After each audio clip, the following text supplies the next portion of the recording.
ṣe lórí Olúwa. Alààyè ni ọba yìí ọ́. First album Every Enter and Back Dancing Kẹ́hìndé Ọ̀tádémíbáre Mọ́mí G Adéfowóṣe Nẹ́ẹ̀sì Olúwafúnkẹ́ Tuntun Débì Títílayọ̀mí Ṣẹ́ṣẹ́ṣẹ́. Oh, my darling sister Débì Títílayọ̀mí Ẹ̀kálẹ́mà Òfóbàṣùà Ẹ̀kábọ̀ sórí ètò Òṣùọlá Tòkunbọ̀ Adúọlá Olúwa Ọláolúwa Yẹnka Níkìláwà Fádàrẹ Adé Òtún Falẹ̀ máa bá yẹ ní Ẹ̀kábọ̀ sórí ètò sà.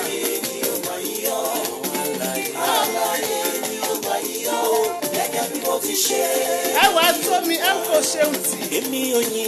Thanks for sharing Adúọlá Ọláolúwa my beautiful daughter Títílọlá Adékúnlé Adéníran Ẹ̀kábọ̀ sórí ètò. Gẹ́gẹ́ bí mo ti ṣe lóní Olúwa. Ṣẹ́ṣẹ́ṣẹ́. Alààyè ni ó máa yìn ọ́. Alààyè ni ó máa yìn ọ́. Alààyè ni ó máa yìn ọ́. Gẹ́gẹ́ bí mo ti ṣe lóní Olúwa.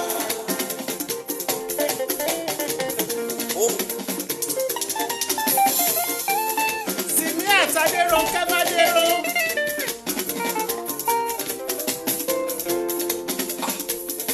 Èló ni mo san fọ́ba ògùn. Èló ni Jésù mi gbà. Àbíkẹ́ ìyá Abigail. Fọ́ba ògùn Sátánà Nẹ́ẹ̀sì Olúwafúnkẹ́ thanks for sharing. God bless you. Èló ni mo san fọ́ba ògùn. Agnes Tọ́lá Agboola Ẹ̀kábọ̀ sórí ètò. Olórí Danabet Abbas Fọlákẹ́ Ládélé.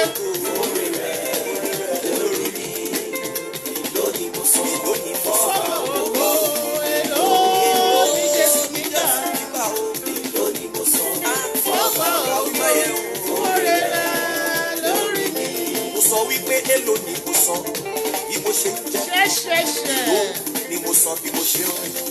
Bí mo ṣe ń folókè bàbá èló ni mo san. Ẹ máa gbogbo lọ́wọ́ mi ego. Bùsáyọ̀ Fámọ̀ṣe Ẹ̀kábọ̀ sórí ètò. Albert Vera Ẹ̀kábọ̀ sórí ètò. Thank you my beautiful sister.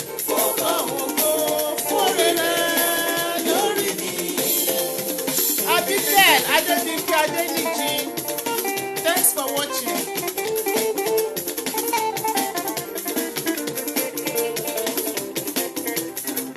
Alààyè ni ó máa Clifford Ṣẹ̀tọ́ Ògúntì.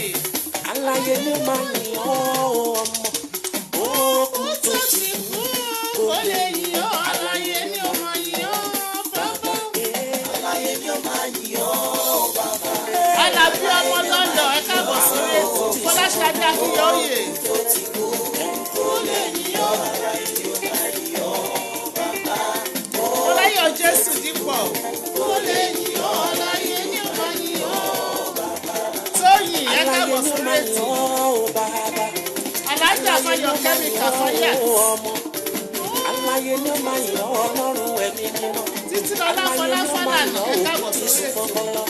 Bàbá jẹ́ kí n wà láyé, ilé máa yìn ọ́ torí pé mo wà láyé ni mo ṣe yìn ọ́. Òkú tó ti kú. Ó lè yìn ọ́, alààyè ni ó máa yìn ọ́, bàbá. Fọlákẹ́ Lágoróyè. Alààyè ni ó máa yìn ọ́. Òkú tó ti kú. Ó lè yìn ọ́, alààyè ni ó máa yìn ọ́, bàbá. Òkú tó ti kú. Alààyè ni ó máa yìn ọ́. Torí mo wà láyé ni mo ṣe ń yìn ọ́ bàbá. Torí mo wà láyé ni mo ṣe ń jó bàbá. Ẹni tó ti kú tó wà nínú sàréè kò ní lè jó ọpẹ́ bàbá ò ṣe. Ẹni tó ti kú ẹ máa lẹ́yìn alààyè ni ó máa yìn ọ́ gẹ́gẹ́ bí mo ti ń ṣe ìjàre o. Alààyè ni ó máa yìn ọ́, bàbá. Adébímpé Adéníyàn lọ sílé Olúwafúnkẹ́ Kàrí. Ó lè yìn ọ́, alààyè ni ó máa yìn ọ́, bàbá. Òkú tó ti kú. Ó lè yìn ọ́, alààyè ni ó máa yìn ọ́. Ó sọ pé there is something Ajíbọ́gun. that makes me come into your presence, Daddy.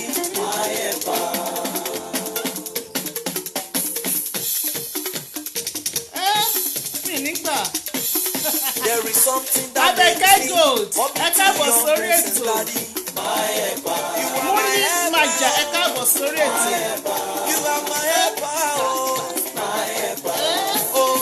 There is something that makes me come into your presence, my helper. Ohun kan wá tó ń gbé mi wá sí iwájú rẹ̀. Tèmi Tọ́pẹ́ ẹ káàbọ̀ sórí ètò. Mọ̀dínà Rájí. Ohun kan wá tó ń gbé mi Adéọlá Amọ́dé. Adébíyí Adéníyàn ló sílẹ̀. My helper. My helper, oh. My helper, oh, my helper. There is something that Makes me come into your presence, my helper. Oh, yeah, come and join me, sing hallelujah, oh. Jehovah Jireh has done me well. Come and join me, sing hallelujah, oh. Jehovah Jireh has done me well. Come and join me, oh. Come and join me, sing hallelujah. Hallelujah, oh. Jehovah Jireh has done me well. Has done me well. Come and join me, sing hallelujah. Ọlọ́run arúgbó ọjọ́. Jehovah Jireh has done me well. Mo ní come and Join me, sing hallelujah. Èmi lakọrin tí wọ́n ń sọ yẹn. Adúlé àti Ewúrẹ́ Ọlá. Adéọlá Amọ́dé. Èmi gan ni Mr. Water tí wọ́n ń sọ yẹn. Bóyá Ìdòwú tó ń jẹ́ Santana ti ń kọ́. Mo sọ pé come and join me, sing hallelujah. lélelélele. Ìbùkún ọ̀wọ̀ ẹ káàbọ̀ sórí ètò. Ọmọ ìjọ mi sí Hallelujah. Ọlọ́run. Jehovah Jireh has done me well. Come and join me, sing hallelujah. Jehovah Jireh has done me well. Regina Soshaya. Come and join me, Singer. singer, singer, Hallelujah. singer. Come and join me, sing hallelujah. Come and join me, jasa, Kasa. jasa, jasa. Come and join me, sing hallelujah. Bọ́sẹ̀dé Dájú Adéyẹmọ. Jehovah Jireh has done me well, so loud. Come and join me, sing hallelujah. Jehovah Jireh has done me well. Come and join Abímbọ́lá Ayọ̀déjì my beautiful sister. Tóyìn ẹ káàbọ̀ sórí ètò. Jehovah Jireh has done me well. Ẹ bá mi ṣe ẹ o. Ṣe. Ọba tó bẹ̀rẹ̀. Ó tún sọ pé Ọlọ́run dáadáa, Ọlọ́run. Lizzy Láfúnkẹ́. Ẹ bá bìnrin orúkọ kan ti lọ sókè tí mi rí o. Ó ṣe mí dáadáa. Princess Lọ́nì. Ó wà Ẹ dáadáa káàbọ̀ sí sórí ètò. Ọlọ́run dáadáa. Elizabeth Okunadé. Ọlọ́run tèmi, Ọlọ́run dáadáa. Ọlọ́run tèmi. Thanks for sharing Adébíyí Adéníyì. Fún mi Babájídé. Ó ṣe mí dáadáa. Ó wà dáadáa sí mi. Ọlọ́run dáadáa lọ́lọ́run mi. Ọlọ́run Rachel dáadáa. Bísọ́lá Fùsì. Ọlọ́run dáadáa lọ́lọ́run tèmi FS7. Ó ṣe mí dáadáa, ó tún hùwà dáadáa sí mi. Ọlọ́run dáadáa lọ́lọ́run mi. Ọlọ́run dáadáa lọ́lọ́run mi. Ó ṣe bàbá. Ọlọ́run dáadáa Ọlọ́run mi. Ọba tó ṣe mí dáadáa tó hùwà dáadáa sí mi. Ọlọ́run dáadáa lọ́lọ́run mi. Ọlọ́run Stella dáadáa. White ẹ káàbọ̀ sórí ètò. Ọlọ́run dáadáa lọ́lọ́run tèmi o. Ẹ má wọlé ọjọ́ kan máa dìde jó fún yín. Ó wùwà tó dára sí mi. Ọlọ́run promise. dáadáa lọ́lọ́run mi. Ọlọ́run dáadáa lọ́lọ́run mi. Ayé Sátán. Ọlọ́run dáadáa lọ́lọ́run mi. Ó ṣe mí dáadáa. Ó hùwà dáadáa sí mi. Ọlọ́run dáadáa lọ́lọ́run mi. Gbégbá gbogbo Dúpẹ́ àṣepẹ̀rẹ̀ akínífẹ̀ẹ́ sí. tirẹ̀ ní. Rẹ̀mí Arẹ́gbẹ́. Gbogbo Agbo Mercy Adékábí Bílẹ̀wù. tirẹ̀ ní. Olúwa tó yọ lọ́run fún mi ká ọmọ láyọ̀. Jésù mi o. Tirẹ̀ ní. Wá gbogbo ògo Jésù mi o. Tirẹ̀ ní. Adúró tì mí bá mi Ó délé. fún mi lọ́rọ̀ sọ lójú ọ̀tá mi ni mo ṣe ń dúpẹ́ o bàbá. Ayọ̀bámi Báwo Akínbọ̀. ṣe ó gbé mi sókè gidi gan lójú ọ̀tá mi. Bí mo ṣe 2 ń dúpẹ́ minutes more. Bẹ́ẹ̀ bá tó bẹ̀ ká tó bẹ̀rẹ̀ ọ̀ṣọ́ ẹ̀jẹ̀ bá mi ṣe. bàbá Jésù mi o. Tirẹ̀ ní. ilẹ̀ ní olúwa o. Wá gbogbo ògo Jésù mi o. Tirẹ̀ ní. Títí lọ láfọláfọ́ lànà. Jehovah rest, Jehovah rest, Jehovah rest,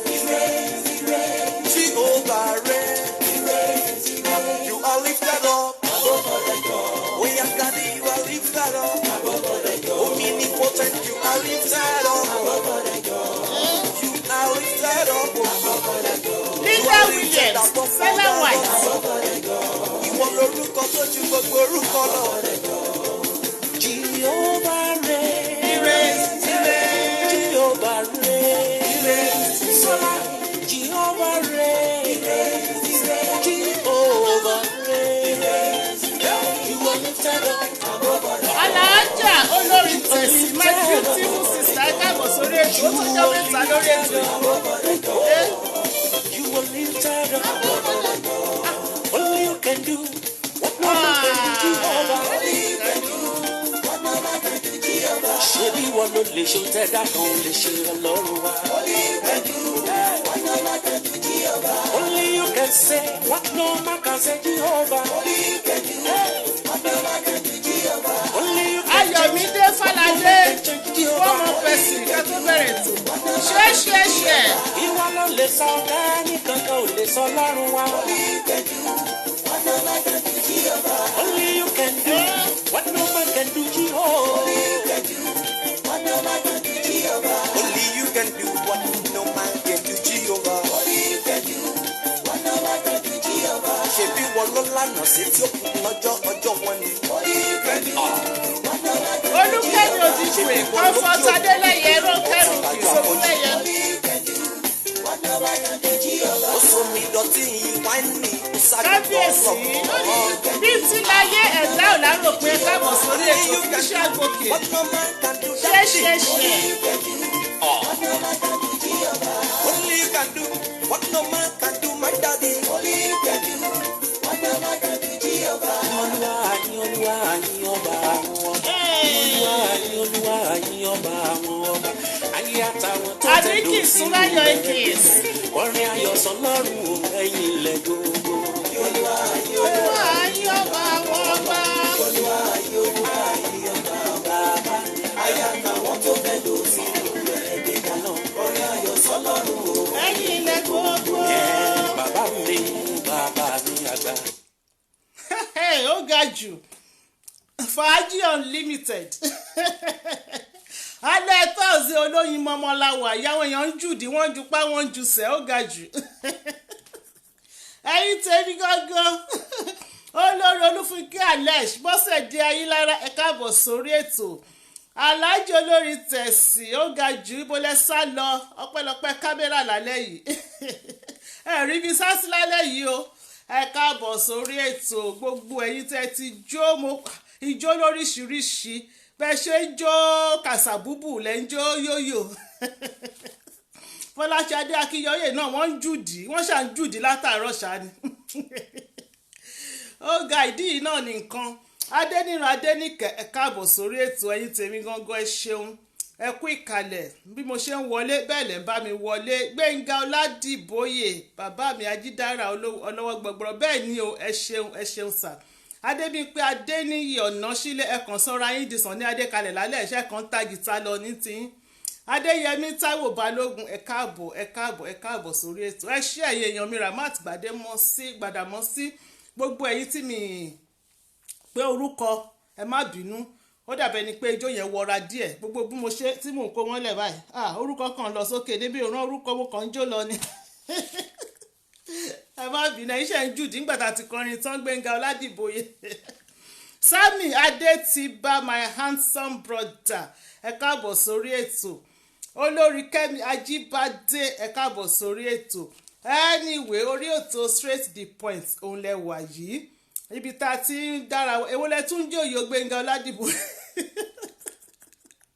èwo ló ń jò ṣe Father Christmas ní àbẹ̀wò ni Fọláṣadé Akínyọ̀yè thanks for sharing ó yẹ share ẹ bá kàn jó lásán o ẹ tẹ share button yẹn bẹ̀rẹ̀ sí bá mi share ẹ share rocket ẹ share sọnù Ọmọbùkọ́lá Ọláníyì Ọmọṣọlá ẹ káàbọ̀ Akínpako Ìfẹ́ gbogbo àwọn tó ti sá lọ gbogbo àwọn tó ti sá ńlé wọn kàn tún sá padà lẹ́nìí ní sàmùkàn ráwọn oríṣiríṣi orúkọ tí mo ti rí tipẹ́tipẹ́ tí mi rí lẹ́nu ọjọ́ mẹ́ta yìí gbogbo yín pátá ẹ káàbọ̀ sórí ètò Adébímpé Adéníyì Toviho Ọládìméjì Finayan ẹ káàbọ̀ sórí ètò thanks for joining ẹ ṣeun gan ni tó orí ètò straight to the point òun lẹ́wà yìí níbi tá a ti máa ń dára wa lẹ́kọ̀ọ́ a máa ń dára wa nímọ̀ a máa ń fọgbọ́n ọlọ́gbọ́n ṣọgbọ́n a tún máa ń dára wa lára yá gan pàápàá à ń ṣe comedian ọbẹ̀ tìgbà míì ẹ máa rẹ́rìn báyìí máa kó gbogbo 32 síta nígbà tá à ń tayọ̀ bá bẹ̀rẹ̀ sí ní ju àwàdà.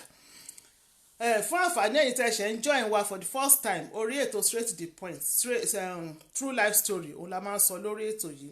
Gbogbo ẹni tó bá ń la nǹkan kọjá tọ́dẹ̀ wá advice wọ́n á pè wá wọ́n á sọ fún wa tiwa ní pé káwa ti mú gègé o ṣé gègé náà pé àbí kálámù ìkọ̀wé pen bírò àti mú pen ká ti mú wèé ká ti bá wọn kọ sílẹ̀ ká dẹ̀ wá sórí ètò ká jókòó gẹ́gẹ́ bá ṣe jókòó tójú ń gún régé yìí ká dẹ̀ ká sí ẹ̀yin olólùfẹ́ wa létí ká sọ gbé sítórì yẹn sí létí kẹ́yìn náà dẹ̀ ṣe kí ni kẹ́ bá wa dá sí kẹ́ pè wọlé kẹ́ comment sókè kẹ́ bá wa gba àwọn tó mú sítórì wọn wá ní ìyànjú lórí ètò yìí true life story ni kò sí àlọ́ àpagbè àròsọ ìtàn kò sí lórí ètò yìí ẹni bá ti mú sítórì wá a sì máa rí ìdánilójú wípé sítórì yẹn ó jẹ́ ní o ká tó gbé sí etí ẹ̀yin olólùfẹ́ wa.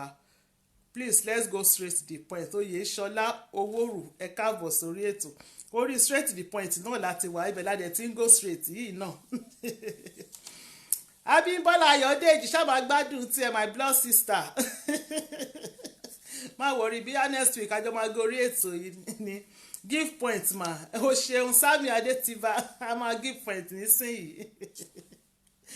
Anyway Olúwakẹ́mi Àjàní Yẹmí Adékúnlé ẹ káàbọ̀ sórí ètò tó ṣùgbọ́n lórí ètò yìí gẹ́gẹ́ bí ìṣe wa gbogbo yín lẹ ti mọ̀ wípé ijó Jésù òun la jó wọlé sọ máa fi tolúwa síwájú ni nítorí pé kí ni a ò lókè mí lẹ́yìn òun ló ṣọ́ wa lọ láti last week Thursday tó tún ṣọ́ wa padà sórí ètò yìí lónìí bákan náà ta tún wọlé ta tún jó tá ń rẹ́rìn tínú wa ń dùn tá a fìbànújẹ́ jó wọlé a ní láti dúpẹ́ lọ́wọ́ Ọlọ́run gbogbo ẹni tó bá ti mọ oríkì Ọlọ́run ẹ máa bá wa kì í sókè first òkè Ọlọ́run lálẹ́ yìí first oríkì tí bá kọ́kọ́ rí lókè ẹni yẹn ti jẹ̀bùn ẹ̀bùn pàtàkì láti ilé iṣẹ́ straight to the point fún ẹni tó bá ti kọ́kọ́ kí oríkì Ọlọ́run sókè ẹ̀bùn pàtàkì ẹ máa bá wa kì í ẹ máa bá wa kì í ẹ máa bá wa kì í nítorí pé kí ni a ò lókè mí lẹ́yìn ọ̀run òun lọ́ba àjíkí òun lọ́ba àjígẹ̀ òun lọ lọ́wọ́ gbọgbọrọ tí ń yọ ọmọ lẹ́kùn ẹ̀ṣẹ̀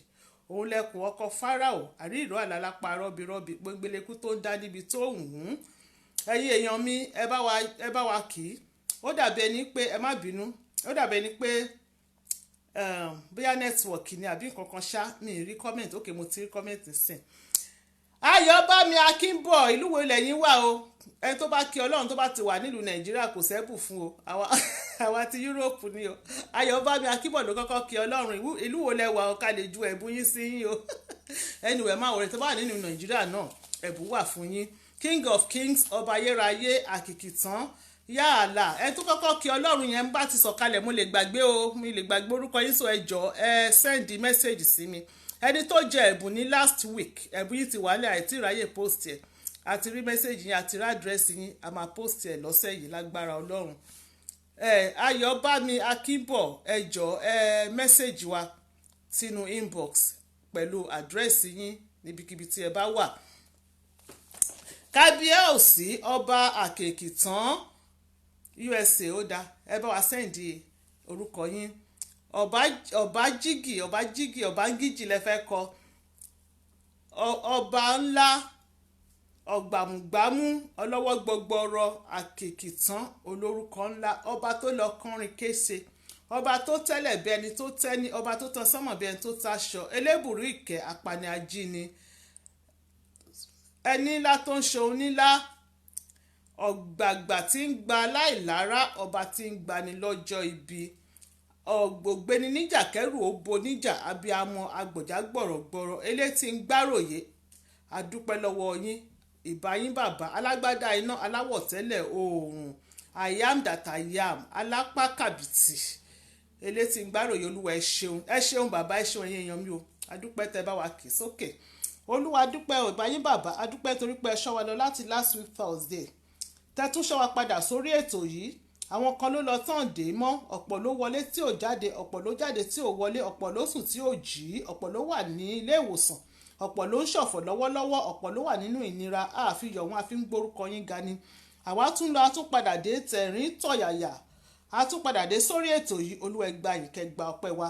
Gbogbo tá a máa ṣe lónìí ó jẹ ọwọ́ yín. Ìgbà tá a bá fi lé yín lọ́wọ́ kì í fọ́, bẹ́ẹ̀ ni àwo tí a fi lé yín lọ́wọ́ kì í fàya. Ní agbára Ọlọ́run, Olúwa ẹ gba gbogbo ògo. Ní orúkọ Jésù, ẹ gba gbogbo ọlá, ẹ gba gbogbo ìyìn. Ẹ̀yin la ó máa sìn, ẹ̀yin la ó máa gbéga. Jésù Olúwa wa, àmín àmín ní orúkọ Jésù.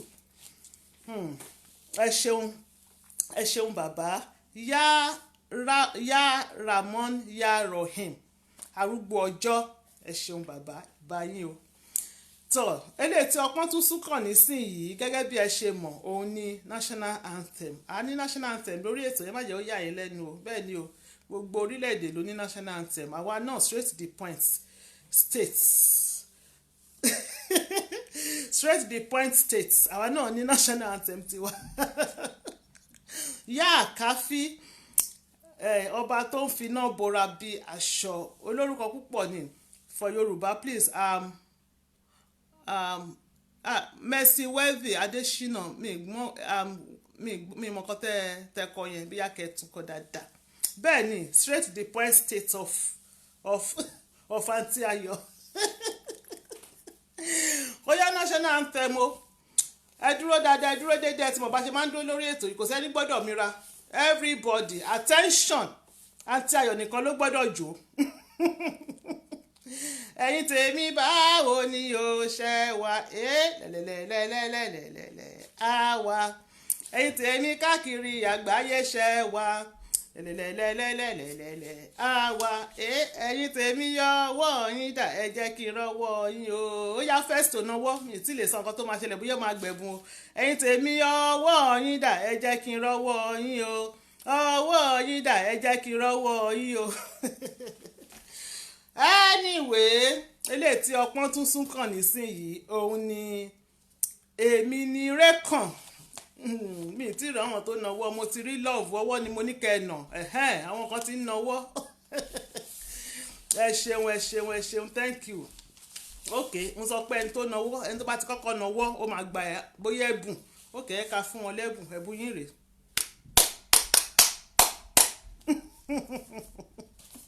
Ẹ̀gbọ́n ẹ tó náwó nìyẹn o. My darling, I cite you. Káàbọ̀ sórí ètò. Èmi ni rékàn, gbogbo wa pátá ló lóríire.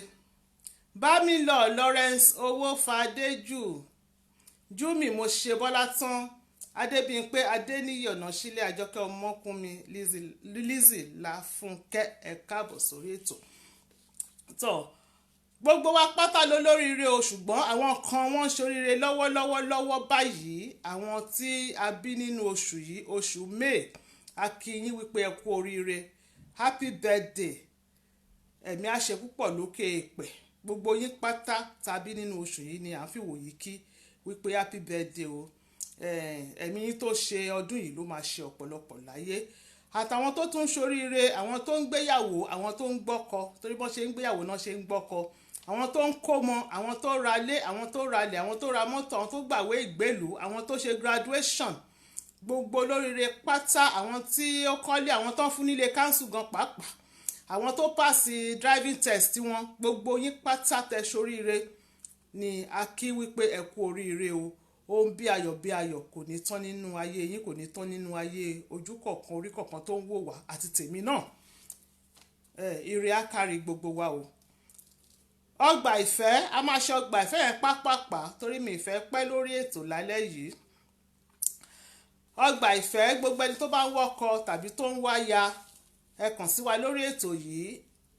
À ń matchmake, a dẹ̀ máa ń wádìí dáadáa ká tó matchmake àwọn èèyàn papọ̀, torí àwọn oníjìbìtì ti pọ̀ níta nísìnyìí. Ọlọ́run má jẹ́ ká pátá wa, má lẹ́nu máa àwọn tó ń ká pátá kọ́ má ká pátá wa, kọ́ má ká táwọn ọmọ wa láṣẹ Èdùmàrè. Tọ́ a máa ṣe pápápá, a ò ní pẹ́, so a máa sáré ka ọgbà ìfẹ́ yẹn. A lè má kà tán, a lè mú bíi méjì mẹ́ta kan. Eléyìí tá bá kà lọ́sẹ̀ yìí, a tún máa ka àwọn míì ní ọ̀sẹ̀ tó ń bọ̀. I'm 39 years old Christian lady from Ondo State. I live in UK. I'm single and no child. I'm looking for a God-fearing Christian man. must live in UK or Europe or be willing to relocate to the UK. Number 2, I'm 35 years old Muslim lady. I'm single and reside in Cairo.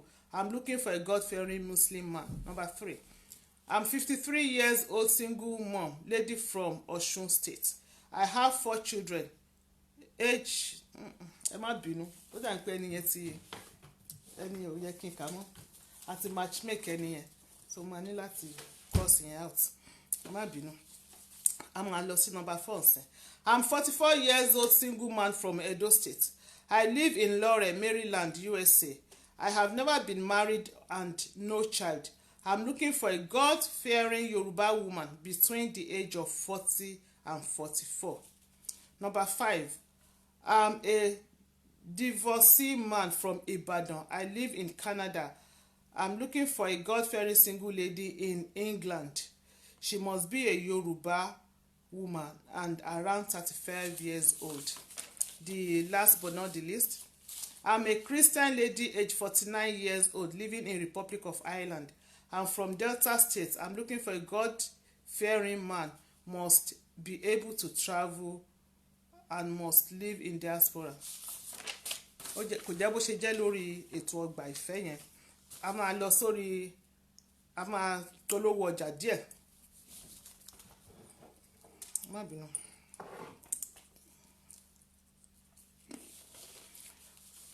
For all your natural beauty skincare products, visit Pleasant Glow on Instagram. Ẹ̀yin admin ẹ jọ̀ọ́ stand by. Mi ì tí ì rí admin kankan lókè. Visit Pleasant Glow on Instagram. Pleasant Glow wọ́n ta ìpara tó ń ṣara lóge, ìpara tẹ́ lè fi para tí gbogbo àwọn yín máa dán tó máa jọ̀lọ̀ bí tanti ayọ̀ báyìí. Orí Instagram òun ni ọ́fíìsì wọn wà. Ẹ̀rọ ìbánisọ̀rọ̀ wọn ẹ bá wa kọ sókè, ẹ kọ ní Pleasant Glow on Instagram 079 048 12393 079 048 12393. Ẹ bá wa kọ bẹ́ẹ̀ yẹn jọ ká lè pin ẹ̀. Pleasant Glow on Instagram 079 048 12393. Wọ́n ń ta ìpara fún aláwọ̀ dúdú Ebony, wọ́n dẹ̀ ń ta ìpara fún ẹni tó bá mọ́ra táwọ̀ ètò pupa fẹ́rẹ́fẹ́ bíi ti àǹtí ayọ̀ báyìí. Wọ́n ń ta ìpara fún àwọn tí ó ní dry skin. Wọ́n ń ta dry skin treatment.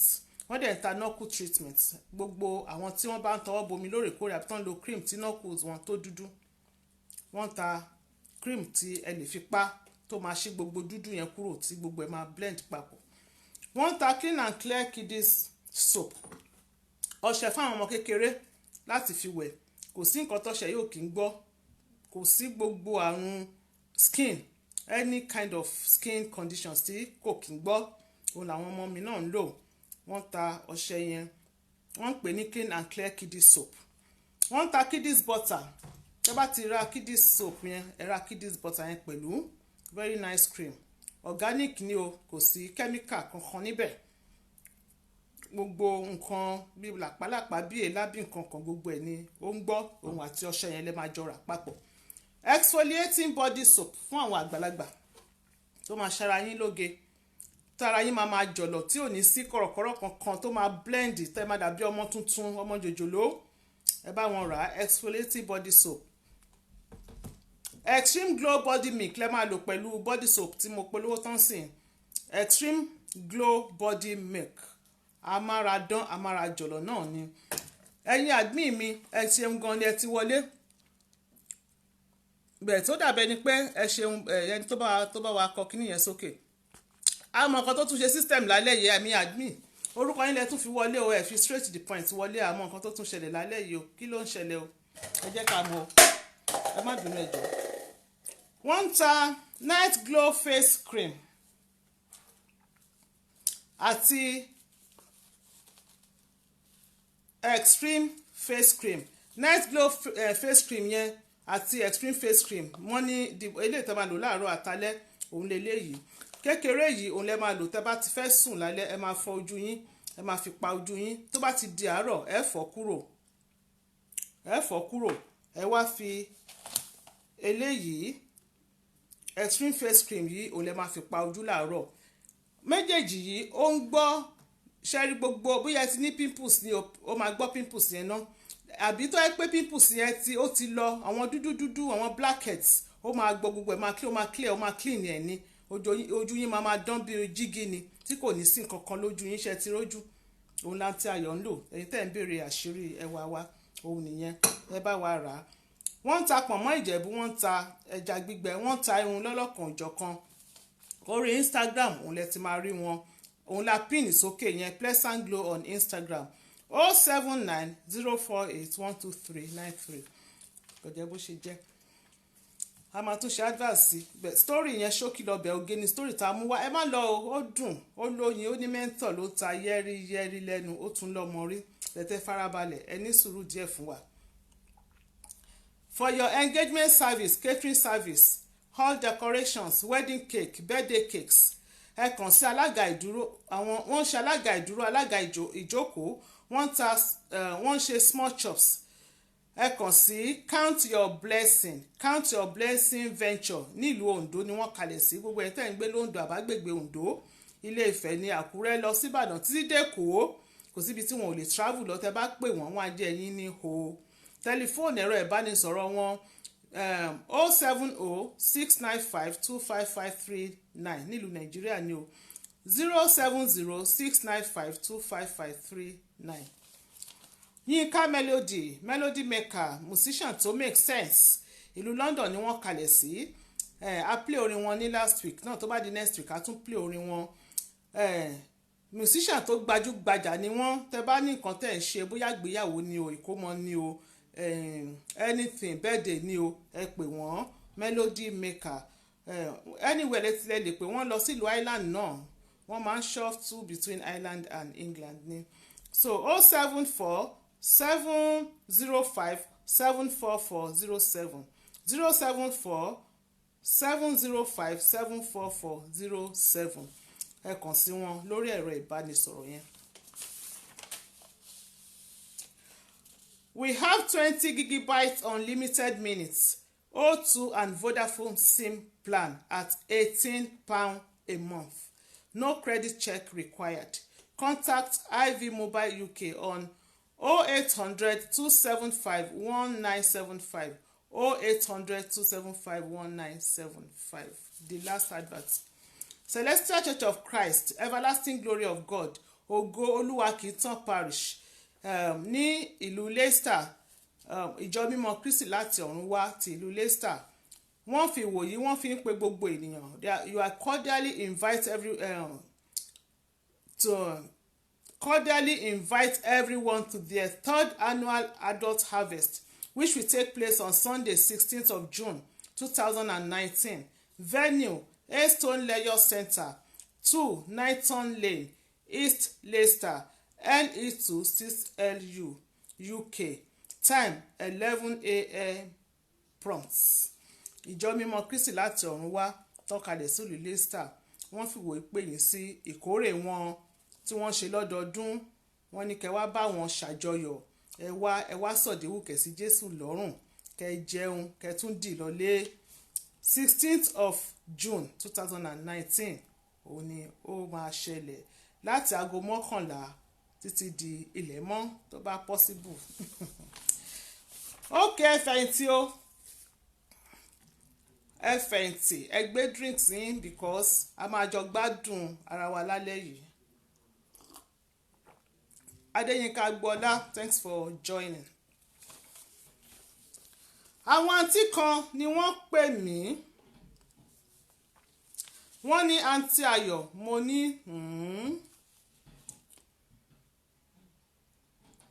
wọ́n láwọn jẹ́ ọmọ 39 39 years old. I replied to Toviho Oladimeji. It's every Thursday 9 p.m. UK. Adébímpé Adéníyẹ ṣeun, but it's 9 p.m. kò ń ṣe 10 p.m. 9 p.m. la máa ń gorí ètò kò ń ṣe aago 10. 9 p.m. UK time. Thank you. Wọ́n láwọn jẹ́ ọmọ 39. Wọ́n láwọn wá láti ìlú Benin. Àwọn sì ń gbé ní ìlú London wà níbí London Àkété ìlú ọgbọ́n. wọ́n ní àwọn wá sí ìlú London ní 2009. wọ́n nígbà táwọn dé London ní 2009 yẹn àwọn bẹ̀rẹ̀ sí ní ṣe iṣẹ́ as a carer. wọ́n láwọn wà ní ọ̀dọ̀ ọ̀rẹ́ àwọn kan táwọn ń gbé lọ́dọ̀ ẹ̀ táwọn ń Scott. wọ́n ní nígbà tó pẹ́ táwọn ṣiṣẹ́ díẹ̀ táwọn kó owó jọ àwọn gba yàrá kan ní shared apartment. Thank you Fọlákadé Báyọ̀dé Ẹtì. Lugard Orítókẹ́ Kadija is watching. Ó tó jọ́ mẹ́ta. wọ́n ní nígbà tó di 2011 wọ́n láwọn pàdé ọmọkùnrin kan ìlú kan náà làwọn ti jọ wá Benin náà ni. wọ́n ló ń ṣiṣẹ́ ní Tesco ní pé Tesco àdúgbò tó ti ń ṣiṣẹ́. wọ́n ló ń ṣiṣẹ́ as a security man ní Tesco. wọ́n ní nígbà táwọn pàdé ó dẹnu ìfẹ́ kọ àwọn sì jẹ́ ní hò. Olúníkẹ́ dúró wo Ojúṣówùnmí my beautiful sister ẹ káàbọ̀ sórí ètò. Fúnkẹ́ Ògúnkọ̀yẹ káàbọ̀ sórí ètò. wọ́n ní àwọn sì jẹ́ ní hò. wọ́n ní kò pẹ́ táwọn pàdé àwọn bẹ̀rẹ̀ sí ní bẹ̀rẹ̀ ìfẹ́ àwọn lọ. lẹ́yìn oṣù mélòó kan wọ́n ní ó múùfù wá sọ́dọ̀ àwọn jọ ń gbé papọ̀. wọ́n nítorí òun gan pàápàá arákùnrin tá à ń sọ yìí òun náà ò níwèé. kò jọ bẹ́ẹ̀ ni pé òun náà ń gbé lọ́dọ̀ àwọn ọ̀rẹ́ káàkiri ni. Tẹ́mi lọ ṣẹ́ káàbọ̀ sórí ètò. wọ́n ní ó wá àwọn ọjọ́ wa múùfù papọ̀ àwọn wá jọ ń gbé papọ̀. wọ́n ní àwọn dẹ̀ jẹ́ kó mọ̀ wípé àwọn ò níwèé o òun náà ò parọ́ fún àwọn. Thank you ma Adébímpé Adéníyànà Sílé. Thank you God bless you. wọ́n ní ṣùgbọ́n àwọn wá jọ ń jíròrò wípé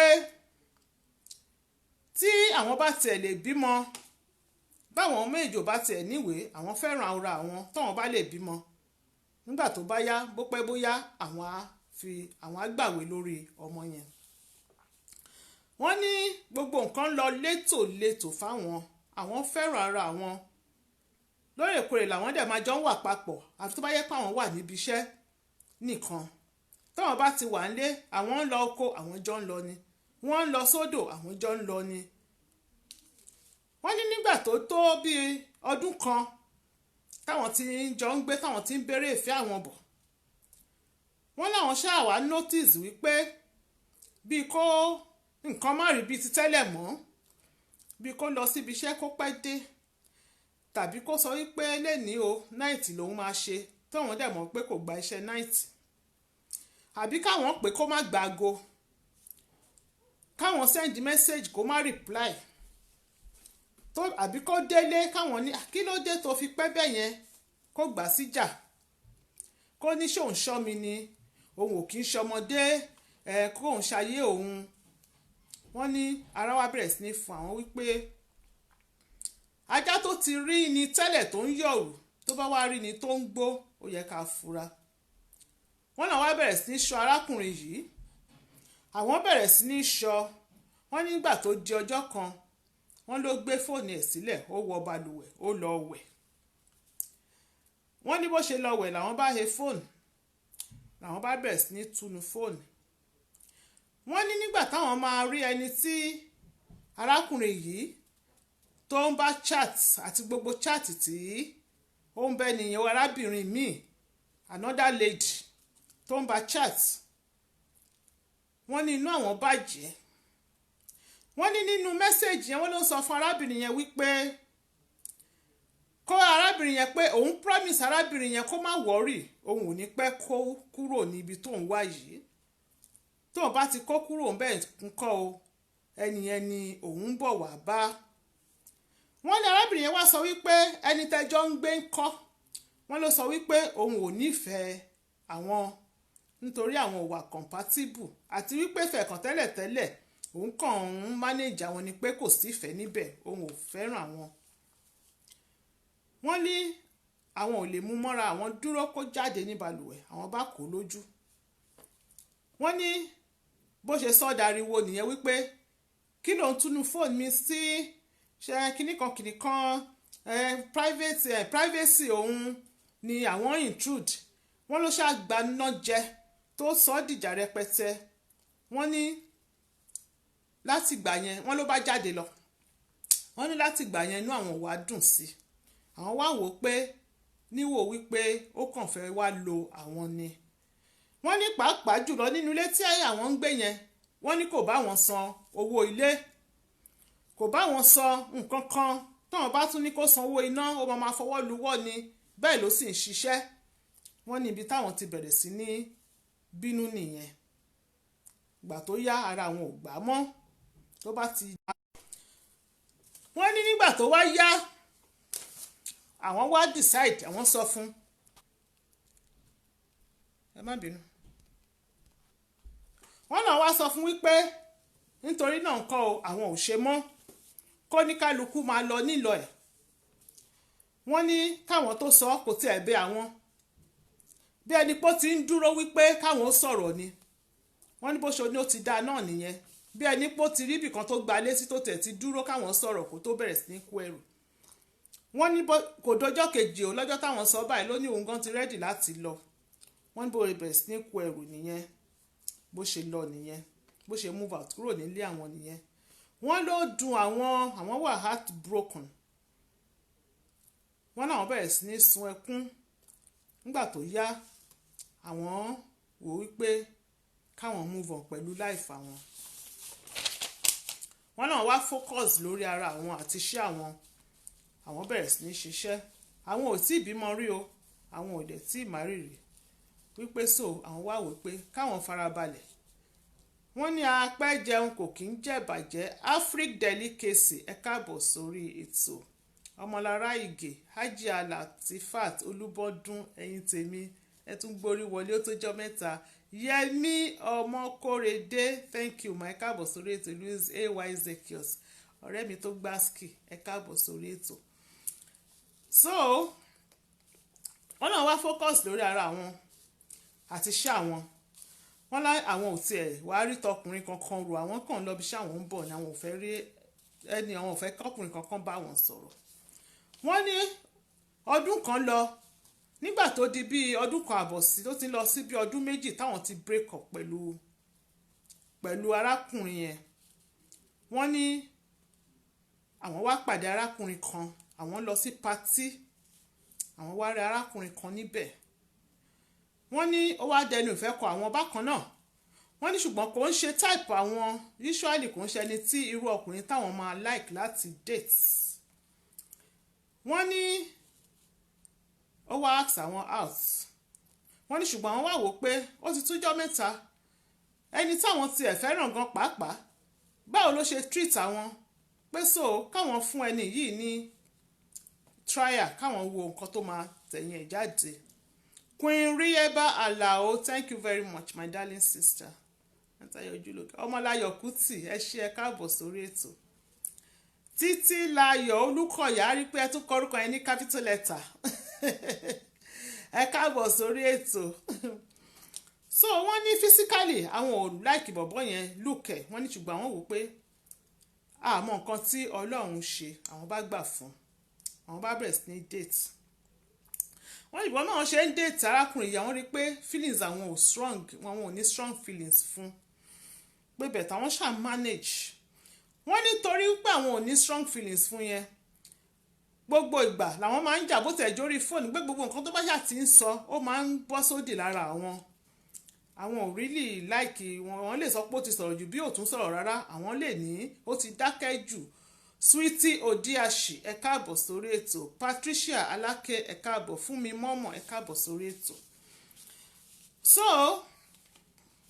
wọ́n ní àwọn máa argue lóòrèkóòrè and over petty things, nǹkan tí ò bá tẹ̀ yẹ káwọn argue lé lórí òun làwọn máa argue lé lórí.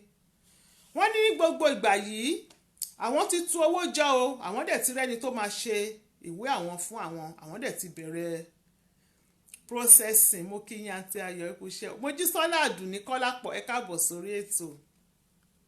Thank you ma, thank you ma, thank you ma. Ẹ má bínú. So wọ́n láwọn ti ń process ìwé àwọn ní gbàrà táwọn àti eléyìí tó kẹ́rù lọ yẹn tó ti kẹ́rù lọ làwọn ti pọkàn wọn papọ̀ làwọn ti bẹ̀rẹ̀ sí ní towó jọ táwọn dẹ̀ ti bẹ̀rẹ̀ sí ní wá báwọn ṣe máa ṣe ìwé tó ń tẹ́nu ẹ̀ àwọn ṣáà bẹ̀rẹ̀ ìwé àwọn. wọ́n ní nígbà tó wá di 2015 àwọn gba ìwé àwọn gba stay. wọ́n ní ọjọ́ kan àwọn ń bọ̀ láti ibi iṣẹ́ ṣe àwọn pé kẹ́rà ni wọ́n ń ṣe. Sherifat Awonaike àǹtí Ayọ̀ it looks you don't see my comments. ẹ má bínú màmí rí kọ́mẹ̀ntì ẹ tún bá mi tún kọ sókè. ẹ káàbọ̀ sórí ètò. Princess Ọdẹ́yẹmí ẹ káàbọ̀ sórí ètò. Caroline Olúṣọmíró ẹ káàbọ̀ sórí ètò. wọ́n ní nígbà ọjọ́ kan àwọn wá ń bọ̀ láti ibi iṣẹ́ àwọn wá yà ní Tesco láti lọ Tesco yẹn ò jìnnà síbi iṣẹ́ àwọn fẹ́ ra àwọn nǹkan kan ní Tesco yẹn. wọ́n ní báwọn ṣe ń wọlé lọ báyìí báwọn ṣe dẹnu ọ̀nà Tesco làwọn rí arákùnrin tí first boyfriend àwọn yẹn beautiful earrings thank you ma à ń ta ni o ó wà ní títà ó ti yẹ yín kò ní pẹ́ tán o ó kù bí méjì ẹni tó bá fẹ́ ẹ jẹ́ ká mọ̀ lówó tí ò ní pa yín lára ni o. My sister is fine ma Zikra Daud she's fine ó wà lókè Olúkẹ́mi Olóòtú mo rí yẹn káàbọ̀ sórí ètò. wọ́n ní báwọn ṣe rí ex-boyfriend àwọn yẹn tó dúró sẹ́nu ọ̀nà Tesco nìyẹn pẹ̀lú uniform pẹ̀lú security uniform. I sight you I know you watching me darling. so wọ́n ní báwọn ṣe ń wọlé bọ̀ báyìí làwọn bá pretend bẹ́ẹ̀ nípa àwọn ò rí àwọn bá wọlé lọ. wọ́n ní ṣẹmọ̀ bí n pé ibiṣẹ́ ló wà ó náà lè tètè kò sọ̀rọ̀ kò lè sáré máa pa wọ́n bẹ́yẹn. wọ́n náà bá lọ báwọn ṣe ń ṣe shopping báwọn ṣe ń mú àwọn nǹkan tí àwọn ń mú lọ́wọ́ wọ́n ní ló bá lọ wọ́n ṣàrí tẹ́nìyẹn fọwọ́ tọ́ àwọn ní ẹ̀gbẹ́ wípé wọ́n ló sọ wípé mo mọ̀ pé ó rí mi ó kàn ṣe bí ẹni pé ó rí mi ni. wọ́n láwọn bá gbé sókè pé àwọn rí ẹ ṣùgbọ́n àwọn ò ní business pẹ̀lú ẹ so kí ni àwọn fẹ́ máa kí ẹ fún kí làwọn fẹ́ máa bá ẹ sọ̀rọ̀ fún Sweety Odeashi thank you ma thank you very much my darling sister. wọ́n ló bá sọ pé ojú tó ti mọ ni rí kò lè sọ pé òun ò mọ ni mọ́ o. wọ́n láwọn sọ pé ojú tó ti mọ ni rí o tó bá lọ fọ́ńkọ́ kò mọ ni mọ́ náà tó bá tẹ̀ réyàn gan kò tẹ̀ ní recognize tó ló ti fọ́ náà nìyẹn pé ojú tó ti mọ ni rí lè sọ pé òun ò mọ̀yàn mọ́ o. wọ́n ló bá sọ wípé káwọn jọ pé káwọn fún pé òun ti try nọ́mbà àwọn òun ò get pé káwọn fún òun ní nọ́mbà tí àwọn ń lò ní sí wọ́n náà sọ pé àwọn ti change nọ́mbà àwọn pé so kò lè ní nọ́mbà àwọn. wọ́n ló ní káwọn ó jọ wọ́n náà sọ wípé kí ló fẹ́ gba nọ́mbà mi fún yòbó lẹ́ni tóun fẹ́ tó ti lọ kó bá. wọ́n ló bá ṣàbẹ̀rẹ̀ sí ń bẹ̀ àwọn pé òun kò lọ béèyàn kankan káwọn ó jọ òun ti ṣe mistake gan ni òun ti realize mistake òun káwọn ó ṣàjọ káwọn ti òun ò lè dúró pẹ́ sọ̀rọ̀ ṣé àwọn mọ̀ pé ibiṣẹ́ ni òun wà pé kán láwọn sọ wípé kó má wọ̀rì pé àwọn sì ní nọ́mbà ẹ̀ ṣé nọ́mbà kan náà ló ṣì lò pé sọ pé pọ́n wá sọ pé òkè àwọn á send nọ́mbà tí àwọn ṣe ń lò sí orí nọ́mbà ẹ̀. wọ́n ló bá ṣàlọ́ pé sọ pé òun sì ní ìfẹ́ àwọn gan o òun ti try láti get in touch òun mọ̀ pé òun ti ṣe òun ti ṣe mistake. wọ́n ní wọ́n ní àwọn bá délé wọ́n látọjọ́ ẹ̀ ṣá ọkàn àwọn wá lọ sọ́dọ̀ ọkàn àwọn ń fà á pé àwọn mọ̀ pé àwọn sì ní feelings fún àwọn sì nífẹ̀ẹ́ arákùnrin yìí. wọ́n ní ìgbà tó yá àwọn free reluctant pé bóyá káwọn má send nọ́mbà àwọn sí pé ìgbà tó máa fi di bí ọjọ́ kẹta sí ìkẹrin àwọn wá send nọ́mbà sí. keep one for me Fọláṣadé Akínyẹ̀óyè okay ma máa keep ẹ̀ fún yín máa keep ẹ̀ dè yín ó dáa. wọ́n ní àwọn bá send nọ́mbà sí wọ́n ní ṣùgbọ́n àwọn jẹ́ kó mọ̀ wípé àwọn ń date another person àwọn ti léyàn. wọ́n ló sọ fáwọn wípé òbá ìtí léyàn pé òun mọ̀ wípé ìyàwó òun ni àwọn. wọ́n láwọn wá sọ pé àwọn ti gbọ́ pé àwọn wá bẹ̀rẹ̀ sí ní sọ̀rọ̀ ó máa pè àwọn lóòrèkóòrè ṣùgbọ́n tó bá yẹ pé boyfriend àwọn yẹn wà ní ọ̀dọ̀ àwọn ò ní lè gbé call pé ńgbà tó pẹ́ kò bá wọn lára mọ́ pé àwọn ti ń lọ ń ṣe bákan sí arákùnrin yẹn tí àwọn ń fẹ́ lọ́wọ́ yẹn pé nítorí ìfẹ́ àwọn ti ń fà sí ọ̀dọ̀ ex-boyfriend àwọn. gbà tó yá àwọn ní láti pe bọ̀bọ́ yẹn wípé àwọn sorry pé àwọn ò lè continue pẹ̀lú relationship yẹn mọ́ wípé ó ṣáà try láti persuade àwọn kan sọ pé àwọn wà compatible which is true pé àwọn máa ń ní argument jọ wọ́n dẹ̀ máa ń jà jù pé àwọn ṣáàjẹ́ kó mọ̀ wípé kí oníkálukú máa lọ ní ìlọ tiẹ̀ wọ́n ló sọ wípé àwọn lè work out pé àwọn sọ pé rárá àwọn ò lè work out pé ńgbà tó pẹ́ àwọn ó ṣàgbà àwọn split up ó fi àwọn lọ́rùn sílẹ̀ àwọn wá padà sí ọ̀dọ̀ ex-boyfriend àwọn wá bẹ̀rẹ̀ sí ní jọ ń fẹ́ ara àwọn padà wọ́n ní ó máa ń kọ́kọ́ wá ní weekends ó lè wá torí kò kí ń ṣe iṣẹ́ ní weekend pé tó bá wá spend weekend pẹ̀lú àwọn wípé kò pẹ́ tí àwọn break up pẹ̀lú ẹni táwọn break up pẹ̀lú yẹn wọ́n ní àwọn bá discover wípé àwọn lóyún àwọn àti onítìbí dẹ̀ ti ń wọ yàrá òkè wọ́n dẹ̀ ti ń jáde ìyẹn ẹni tánṣẹ̀rì unite padà yẹn àwọn ti ń ṣe tibítibí wípé so àwọn immediately táwọn lóyún báyìí àwọn mọ̀ straight wípé táwọn discover pé àwọn lóyún yẹn wọ́n mọ̀ wípé ẹni táwọn ṣẹ̀ reunite padà yẹn kọ́ ló ní oyún àwọn mọ̀ straight wípé bọ̀bọ̀ tí àwọn ní kó máa lọ yẹn ni ó ní oyún yẹn wọ́n ní ṣùgbọ́n àwọn wá pé boyfriend àwọn táwọn ṣẹ̀jọ padà yẹn àwọn wá sọ fún wípé wò nǹkan báyìí báyìí ló ṣẹlẹ̀ o àwọn ò dẹ̀ lè ṣẹ́ oyún cause àwọn ti dàgbà àwọn ò dẹ̀ bímọ kan síbì kan rí pé so kí ni káwọn ṣe pé ṣé káwọn lọ sọ fún ẹni tí àwọn lóyún fún pé káwọn lọ sọ fún ẹni táwọn lóyún wọ́n ló wá sọ pé rárá o káwọn má lọ sọ fún o pé òun máa dúró gẹ́gẹ́ bíi bàbá fún ọmọ yẹn pé kí ló dé káwọn má wọ́ọ̀rì wọ́n ló kọ́ sọ pé báwo làwọn ṣe mọ̀ wípé ẹnìyẹn ló lóyún nǹkan kan bẹ́ẹ̀ wọ́n làwọn sọ pé àwọn òun ṣọmọdé àwọn mọ calculation àwọn dẹ̀ mọ̀ wípé ìwọ kọ́ ló ní oyún yẹn wọ́n ló ṣàṣọ wípé káwọn má wọ́ọ̀rì ó promise ó ṣe gbogbo wọn làwọn sọ pé àwọn làwọn náà rò sọ́tún rò sósì pé ok táwọn bá lọ sọ fún ẹni tó lóyún sí pé òun ló lóyún kí ni báwọn náà ń fẹ́ ṣe àwọn dẹ̀ ti ń go out pẹ̀lú èèyàn míì àwọn dẹ̀ ti bí ẹni pé ẹni yẹn gan kò jọ pé ọ̀dọ̀ àwọn ló ń gbé ni ẹni tí àwọn boyfriend àwọn táwọn jọ padà yẹn pé because most of the time ilé àwọn ló máa ń wà wọn náà wá rò sọ́tún wọn rò sósì àwọn wá gbà fún wípé ok táwọn bá bímọ yẹn ó ti níwọ̀ ló máa fàdà ọmọ yẹn wọn ló sọ pé òun promise tó bá ti bí ọmọ òun náà ní nǹkan kan bẹ́ẹ̀ yẹn wọ́n ní no she was Bùnmi Ọlọ́ládé Oguns my beautiful sister she was not sleeping with two men at the same time immediately tó sọ pé kẹ́niyẹn máa lọ ẹni tí tó sọ pé kó máa lọ pé àwọn wà compatible yẹn àwọn wá ti wá get back sọ́dọ̀ boyfriend àwọn ex boyfriend wọ́n wá jọ padà so wọ́n dẹ̀ tí wọ́n ṣe tibítibí káwọn tó discover wípé àwọn ti lóyún but with the calculation àwọn mọ̀ wípé ẹni tí àwọn ṣèjọba ń ṣe tibítibí yẹn kọ́ ni ó ní oyún pẹ́ni táwọn ní kó máa lọ yẹn ló lóyún yẹn tí ó ti yẹ yín bẹ́yẹn wọ́n ní so wọ́n ní bí wọ́n ṣàṣe gbà ní àwọn wá bẹ̀rẹ̀ sí ní jọ ń kò pẹ́ náà ó bá tún kó padà wá sọ́dọ̀ àwọn wá jọ ń gbé ó wá sọ fún àwọn pé káwọn má sọ fún arákùnrin ti bí ìbàyẹ̀ àwọn ìjọ àjọ àgírí wípé kó má wọrí kò dẹ̀ sẹ́ni tí ó máa gbọ́ ó máa wà ní àárín òun àti ẹ̀pọ̀ sọ pé tó bá yá wàá dẹ̀ bímọ tèmi náà fèmí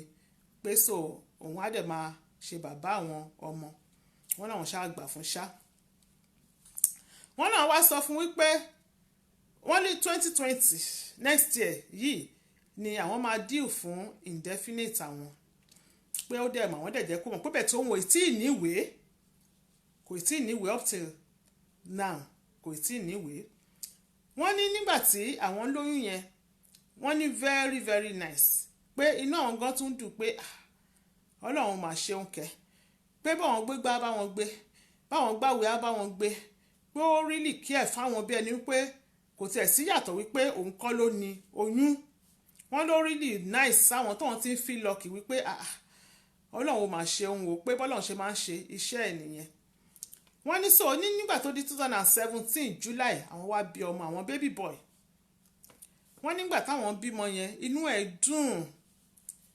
ẹ̀ dùn wípé àwọn dẹ̀ ṣe pé church làwọn ti ṣe némì yẹn àwọn ò fi ṣe patí àwọn decide láti ṣe némì yẹn ní church pé pásítọ̀ àwọn gan kò mọ̀ wípé kò mọ anything tó ń ṣẹlẹ̀ àwọn ò sọ fún ọ̀rọ̀ ìṣàwà láàrin àwọn àti ẹ̀ wọ́n ní everything was going on well wọ́n ní wọ́n náà sọ fún wípé kó dúró tóun bá ti gba indefinite àwọn pápápá òun náà máa pé ó kù díẹ̀ òun náà máa níwèé wọ́n láwọn wá pe lọ́ọ̀yà àwọn bá lọ́ọ̀yà lọ́ọ̀yà advice àwọn sọ́tún sósì bẹ́yẹn wọ́n ní sọ ọkàn àwọn ti balẹ̀ wípé àwọn ti mọ bí gbogbo ẹ̀ ṣe máa ṣẹlẹ̀ tó máa fi gba ìwé tiẹ̀. wọ́n ní ọmọ àwọn tí wọ́n fẹ́ pé ọdún méjì báyìí nẹ́ẹ̀sẹ̀ làwọn máa gba indefinite o. wọ́n ní láti bí tọmọ yẹn ti lè pé bí ọdún kan làwọn ti bẹ̀rẹ̀ sí notice wọ́n làwọn sọ pé àwọn fẹ́ ṣe birthday ọmọ wọ́n ní kò gbà wọ́n ló ní owó tó máa fi ṣe birthday owó kan kìnnì kan káwọn kan rọra ṣe kìnnì kan fún nínú ilé wọ́n sọ pé àwọn fẹ́ ṣe birthday àwọn fẹ́ gba hall àwọn fẹ́ ṣe birthday ọmọ àwọn àkọ́bí ọmọ àwọn ni pọ́lọ̀ yẹn dariwo pé kò gbà bọ́n ṣe ń gbégbá wájú báyìí láwọn arákùnrin yìí ń gbégbá yìí wọ́n láwọn sọ pé tó bá jẹ́wọ́ ni mo bí ọmọ yìí fún gangan wàá ṣe birthday ọmọ yìí ọmọ ọdún kan tí táwọn òbí mọ rí wọ́n ló sọ pé kìnnì kan kò ṣáà gbà káwọn ṣe birthday ọmọ yẹn wọ́n ní ibi tára ti kọ́kọ́ ń fún àwọn nìyẹn wọ́n ní ẹni tó sọ pé òun máa ṣe bàbá ọmọ wọ́n ní ṣé mo believe wípé birthday ọmọ yẹn gbà tó pé ọdún kan tó yẹ káwọn ṣe birthday táwọn ṣe birthday wípé káàdì lásán báyìí ọmọkùnrin yìí kò rà fún ọmọ yẹn káàdì débi tó máa ra nǹkan birthday fún wọn ní lóòótọ́ o ní tilẹ̀ ń tọ́lọ́hún nígbà táwọn bí ọmọ yẹn táwọn ń ṣe shopping ọmọ ó ṣe shopping ọmọ fáwọn níwọ̀nba tí agbára ẹ̀ gbé ìgbà táwọn dẹ̀ ṣe ìkómọ ó fowó oúnjẹ sílẹ̀ àwọn ò ṣe party church làwọn ti ṣèkó wọn ṣùgbọ́n ó fowó oúnjẹ táwọn ń dá ní church sílẹ̀ wọ́n ṣùgbọ́n wọ́n ti expect wípé first year birthday ọmọ kó tiẹ̀ ra nǹkan kan fún ọmọ bó jẹ́ toy bó jẹ́ nǹkan kan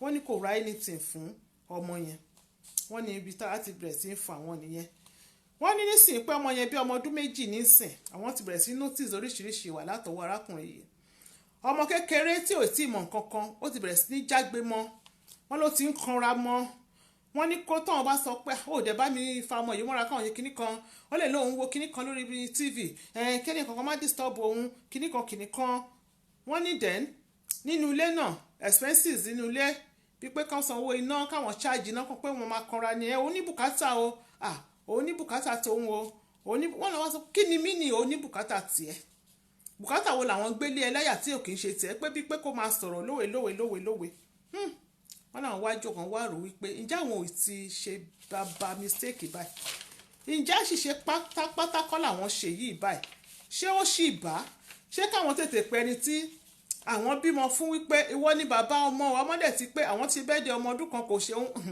àwọn ṣèkó mọ pé gbogbo ẹ̀ wá sú àwọn pé ọmọ ọlọ́mọ ṣe àwọn dẹ̀ mọ̀ báwo ni ẹni yẹn ṣe máa take care pé dẹ̀ àwọn ti wà ní relationship kan báyìí táwọn ti ń wò pé àwọn máa fẹ́ ra àwọn kí ni káwọn ṣe pé so gbogbo ẹ̀ àwọn ti fẹ́ ní depression lórí ọ̀rọ̀ tó wà ní àwọn ti rò àwọn òde lè sọ wọ́n láwọn lọ́rẹ̀ẹ́ táwọn finú tán táwọn máa ń jọ ń sọ wọ́n bẹ̀t àti àìpé ọ̀rọ̀ yìí kò bọ́ wọ́n ní afẹ́fẹ́ gan ò gbọ́ lẹ́nu àwọn wọ́n náà wá sọ wípé òkè káwọn pe àǹtí Ayọ̀ káwọn ṣe rí pé àporúkọ àdúgbò àporúkọ kankan because ọ̀rọ̀ yẹn ṣe bákan delicate there so pé káwọn pe àǹtí Ayọ̀ kan bá wọn gbé sí orí ètò àwọn olólùfẹ́ kán bá wọn dá sí kán advice àwọn o àwọn ti dó ìkóríta mẹ́ta tó ń dààmú àlejò pé a ti sọ sí ni lẹ́nu a ti buyọ̀ sí iṣó ò ṣe é pọ́nlá iyọ̀ ò ṣe é tu sọnù kí ni káwọn ó ṣe ẹgbà àwọn níyànjú a máa ṣe ojú òpó 074 175 91830 074 175 91830 ẹ bá wa dá sí nọ́mbà tẹ́ máa fi dá sí nìyẹn ẹ bá wa type nọ́mbà yẹn sókè ká lè pin ẹ̀ sójú òpó ẹ bá wa type ẹ̀ 074 075. hello. Hello, ẹ káalẹ́ àǹtí Ayọ̀. ẹ káalẹ́ mà o ẹjọ́ ta ló ń sọ̀rọ̀ o ibo lẹ ti ń pè wá. láti London ẹ káalẹ́ ẹ kú ètò mọ̀. ẹ ṣeun mà ẹ bá wa dá sí. yes in fact bẹ́ẹ̀ ṣe ṣe fọ́nká bẹ́ẹ̀ ṣe sọ̀rọ̀ yẹn lọ ẹ wo ara mi ò lè lẹ̀. ẹ bá wa dá sí. ẹ wo ṣe rí àǹtí yẹn wọ́n ṣe big mistake ni wọ́n ṣe because even though gan ó yẹ kí àti yẹn ó yẹ káwọn náà ti mọ̀ bíkọ́ èmi ò mọ̀ kan tó ń ṣàwọn obìnrin sọ́ńtà yìí pé torí pé ọkùnrin yìí ẹ ti jọ wà tẹ́lẹ̀ tí kò ṣe ipò ti fọ́pọ̀ kò nífẹ̀ẹ́ yìí tó ní girlfriend tó ń ṣàtì pẹ̀lú ẹni yẹn tí ẹ̀yin kan fún ara yín ti rí ẹ ti rí mẹ́sẹ̀gì ẹ ti rí attitude máa yẹn wípé bó ṣe ń ṣe lélẹ̀ yìí tí ẹ̀yẹn wá sọ pé tí ẹ ti sọ pé ẹ fẹ́ra mọ́ ẹ̀ṣẹ̀ kìíní kan tó dẹ̀ kẹ́rù jáde so ẹni tí ìwọ̀n tí wọ́n jọ fẹ́ tẹ́lẹ̀ ibi tó wà òun náà rí ìfẹ́sí pé wáyé tó fi ọmọbìnrin yẹn sílẹ̀ bóyá nǹkan kan máa ti bẹ̀ jáde so nígbà tó dẹ̀ tí wàá ríra padà tí obìnrin yìí rẹ́ lómi tí ó bí pé kì í ṣe pé obìnrin yìí nífẹ̀ẹ́ ẹni tí wọ́n fẹ́ yìí tó ṣe pé ó kàn manage ẹni then tọ́jú wá rọ́pò ilé padà tọ́jú wá gba nọ́mbà tí yẹn tó wá kó padà àti ẹni ó yẹ kó ti pick up wípé nítorí nǹkan kan because pẹ̀lú àwọn obìnrin agbúdọ̀ wise agbúdọ̀ gbogbo tí agbúdọ̀ ìlà ojú wa sílẹ̀ ká wà kéèyàn stand well because àwọn tó ti rí pé torí nǹkan kan ni máa ṣe padà wá sínú láìfò mi then nǹkan tó wá ṣẹlẹ̀ ní ìsìn pé òun àtọ́jú ọmọ òun nítorí nǹkan kan kò possible ibùdó kò possible the more ìbímọ yẹn bá ṣe rí ọmọ yẹn ìmọ̀ yẹn yóò lè jò then ti máa yẹn dẹ̀ ti mọ̀ nǹkan tó fẹ́ lu ọmọ yẹn fún because torí tí woman yẹn tó bá lọ gba bá certificate ọmọ yẹn ìgbà tó lọ́pọ̀ máa dúró fún definitely wípé àforúkọ máa yẹn sí àti wípé ọmọ òun ni tó máa fi lò fún ìwé tó fẹ́ lò ẹni tó dẹ̀ fún ní oyún kẹ̀dẹ̀ ẹni yóò mọ kankan kò rẹ́ni woman yóò sọ fẹ́ ni ẹ̀sùn lóyún débi pé ó bímọ mọ́ pọ́jú kan mọ́ ó fẹ́ pọ́jú méjì wọ́n ní òkú lókùú rè bàbá ọmọ ló lọ́mọ ìmọ̀ràn mi ṣàṣìyẹ ni wípé kí wọ́n sọ fún ọ kò sí bó ṣe bá rí nísìnyí kọ́ ya sọ fún máa yẹn máa ti rí wọ́n bímọ yẹn fún pé tó kó dáríjì nìkan báyìí ni o ọ̀run bá tẹ̀lé pé ó máa fọ́pọ̀ òun ò rí nọ́ọ̀bù mọ́ ní kíní kan kìnìún kan pé òun lóyún fún òun dẹ̀ bí ọmọ fún kọjá pọ̀pọ̀ tí kò torí tí wọ́n bá dákẹ́dẹ̀ yẹn máàlù yìí ọlọ́mọ yẹ kó jẹ́ pé depression yẹn ní ó pàǹtí yẹn because torí pé máa yìí mọ̀ pé bá ṣe rí ọmọ yẹn ìmọ̀ mi máa yẹn kò ní wá àpì tó bá tí máa yẹn bá jẹ́ ti lè gba ìwé tán ó máa lọ ní ẹ̀ka gbé kọ́ọ̀lù yìí pèpèpè ní tó òun ni mo fẹ́ sọ àti ayọ̀. hello ẹ má bínú o àǹtí ẹ tún lè pè padà ẹ tó bá ti pè 2 minutes àmọ́ pé fẹ́ sọ̀rọ̀ fún àǹtí because wọ́n wà lórí ètò gbẹ́dú bá ti pè ẹ jọ even 1 minute ẹ bá a sọ pápápá tó ráwọn tó ń pè wọlé wọ́n pọ̀. hello. ẹ máa ń kí ayọ̀ ẹ kálẹ́ o. ẹ kálẹ́ máa jọ màtá ló ń sọ ibùdó tí ń pè wá o. àwa tún ni o ṣe rí ọ̀rọ̀ tó wà nílẹ̀ bẹ́ẹ̀ni kò fàjà kò dẹ̀ láriwo lọ òyìnbó ti fayé dẹ̀rọ̀ ibi tí ọba ti rí ilẹ̀ ni wọ́n ti máa ń jiyàn ẹ̀kẹ́ òyìnbó ti fayé dẹ̀rọ̀ DNA ti wà the best bet fáàtì yẹn ń ṣe ni kó lọ wá bàbá ọmọ gangan kó jẹ́ kí bàbá ọmọ mọ̀ wípé òun sọ pé báwọn jíjọ wà pọ̀ yẹn kọ́ ló ní ọmọ pé mannerism kan wà lára ọmọ yẹn tó jẹ́ pé àwọn ọ̀wà sọ́kùn yẹn ní ló ń wù so kó jẹ́ káwọn lọ ṣe ẹni kó má lóhùn mọ̀ so bàbá yà á tẹ̀lé á lọ ṣe DNA àti yẹn gan pàápàá náà kẹ́rí èèyàn kí máa fi èèyàn tó kúrò sílẹ̀ tó ti lọ gbogbo àwọn obìnrin ló ń bá wí àtẹ̀mí tí mò ń bá yín sọ̀rọ̀ yìí ṣé nǹkan tí ẹni yẹn ṣe ta fi kọra wa sílẹ̀ ṣó ti kúrò níbẹ̀ ni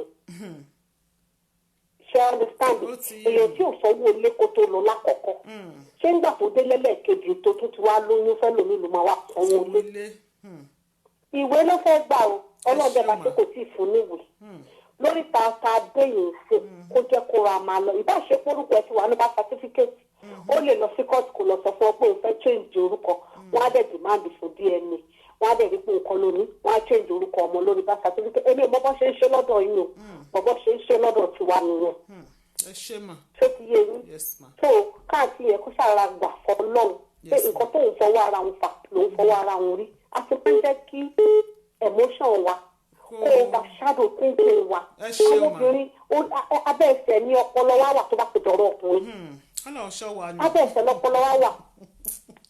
ẹ ṣé ma God bless you ma. thank you ma yes ma hello hello ẹ bá wa yí volume sísàlẹ̀ ẹjọ́ tẹ́ bá ti pè ẹ bá yí volume sísàlẹ̀ ká lè gbọ́ yín o ẹ má bínú a máa ní láti cut yẹn hello hello hello Hello. hello ẹ kalẹ́ mọ́ ẹjọ́ ta ló ń sọ̀rọ̀ bó lẹ ti ń pè wá o. Ẹ kálẹ́ àǹtí Ayọ̀. yes ma Ẹ kálẹ́ kó ètò. yes ma ẹjọ́ ta ló Ẹ̀wọ́n ló ń sọ̀rọ̀ láti London. ó dàmú ẹ bá a dá sí ẹjọ́ 1 minute pápápá. Okay. yes A ṣe pápápá. Ṣé rí àǹtí yẹn kan ti ṣe mistake láti ilẹ̀? Ọkùnrin yẹn tó ti separate lákọ̀ọ́kọ́ yẹn. Ọkùnrin tó wá ń sọ wípé ẹni tó wá lọ́mọ yìí sì tó jẹ́ pé wọ́n fi pé relationship àwọn ò click àti ó lẹ́jẹ̀ pé ẹni tó wá lọ́ọ̀bù wọn gan nìyẹn tinútinú. Wọ́n fi lẹ̀ yẹn. And the best dollar ti ṣe ni pé kán lọ change birth certificate ọkùnrin yìí máa padà dà wọ́n náà ní láfla. Ọkùnrin tó ti gbèrú ẹsẹ̀ báyìí ń pè. Ìwé lẹ́nu yẹn kàn dúró de. yes ma ẹ ṣe ma. Ìwé ni tó bá lọ́ọ̀bù wọn jẹ̀ nílì. Ó yẹ kó tọ́jú ọmọ yẹn bí ọmọ ẹ̀ ní. Kán lọ wá máa yẹn. ó dàmú. Kán lọ wá máa yẹn. Tó bá yẹ kó fẹ́ confess fún pọ́n ọmọ pọ́n òun ló lóyún tẹ́lẹ̀ fẹ́ confess. Tó bá dẹ̀ fẹ́ confess anyway tó bá ṣàfẹ́ tó fẹ́ approach ẹ̀. Kán jẹ́ kí ẹni ọmọ gan ṣe ti future tẹ́lẹ̀ wọn fẹ́ kọ́ ọmọ bàbá ẹ̀ ni. Nítorí àwọn ọmọ àlè ṣe pọ̀ jù ń ta nìyẹn. Àwọn fẹ́ kọ́ ọmọ bàbá ẹ̀ ni. ẹ ṣe ma god bless ma. Wọ́n wá lísì sọkùnrin torí kó fìfẹ́ hàn. Ó rọrùn wọ́n wá bàbá ọmọ lọ. ẹ ṣe ma ẹ ṣe ma god bless ma thank you very much. Yeah. yes ma hello. hello.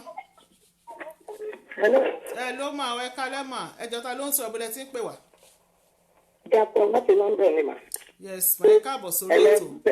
Àǹtí Ayọ̀ ẹ kálẹ́ mà. ẹ kalẹ́ ma ẹ bá a dá sí pápápá 1 minute ma. Ẹ kúṣẹ́. yes ma. Mo fẹ́ dá sí tọ́pìkì ní ni mà. yes ma ẹ bá a dá sí ma ẹ ṣe ma. Ibi tí mi máa focus lórí ni orí ọmọ. Ọmọ yẹn gangan lèmi fẹ́ focus sí. bẹ́ẹ̀. Ṣé rí relationship or no relationship? Anyone ní tí ìpele wà kó jẹ́ pé àwọn tó ṣe rí gbogbo complication relationship yẹn ní ìjẹ̀fẹ́ lọ sórí ẹ̀ torí ọmọ yẹn gangan. Máa give instance fún yín sìn kò sí ọmọ tí ẹ bá tọ́ ní abẹ́ bàbá mi. At the end of the day ọmọ misbehave. Mi ò bóyá spirit kan ni o bóyá ilé ẹ mọ̀ kéèyàn gbé bàbá ọmọ lọ sí ilé ibòmíì kọ́ lọ sọ. Spirit ilé bàbá ẹ̀ yẹn gangan ọmọ máa hàn tẹ̀. Kò necessary ká ẹ tọ́ lábẹ́ ilé bàbá ẹ̀ o but at least kó mọ bàbá ẹ̀ single parent ó yẹ kó jẹ́ kó mọ torí irú bàbá even kó tó bá fẹ́ fẹ́ ẹlòmíì ó lè fẹ́ but kó mọ̀ pé ẹ ti ń bí ẹ fún rẹ o ẹ ti mọ̀ fẹ́ rẹ o difference yẹn gbọ́dọ̀ ọ̀rọ̀ pé ó ń ṣèwé ṣèwé ó ti obvious jù pé máà nìyí ìwé ló fẹ́ wá ṣe ìyẹn ti di dandan but ká wo ọjọ́ iwájú ìyá àti ọmọ ẹ̀ ojú wo ni ó fẹ́ jẹ́ kí ọmọ ẹ̀ máa fi wo ohun in the future ipe ìyá tó ń bẹ́ for one ọkùnrin to the other ni ìyá òun ọmọ yẹn ò lè respect ẹ̀ ó dẹ̀ máa find out at the end of the day so ó bí lucky ọmọ yẹn yìí yọ òun ló ṣe pé a tètè sọ́ọ̀tì gbogbo mẹ́ẹ̀sì kó sọ̀tẹ̀ out ó jẹ́ kó mọ̀ pé bàbá ẹ̀ rèé o ẹni tí mo fẹ́ rèé o whoever tó bá end up láti fẹ́ o ó lè fẹ́ wọn but àárín. ẹ má bínú àtọ̀ ń ni o àmọ̀kọ́ tẹ̀ ń tẹ̀ bẹ́ẹ̀ yẹn ẹ kà pa ẹ má bínú mà àmọ́ nǹkan tó ṣẹlẹ̀ sí fóònù yín láti ọ̀hún ẹ̀yin tẹ̀ ń pè wọlé èèyàn mi tó pè wọlé látẹ̀kàn yẹn ẹ má bínú ẹ tún máa bá wa pè Bántálẹ̀ Ayọ̀olúwa Ruth my darling beautiful gorgeous daughter káàbọ̀ sórí ètò tó jọ mẹ́ta no wonder there's problems everywhere here these days among with Nigerians. How can you give another man's child to another? Sweet Odeashe, this is shameful. Thank you ma. Tí ilé kan bá ń tòrò ọmọ àlebẹ̀ ni ò tí ì dàgbà.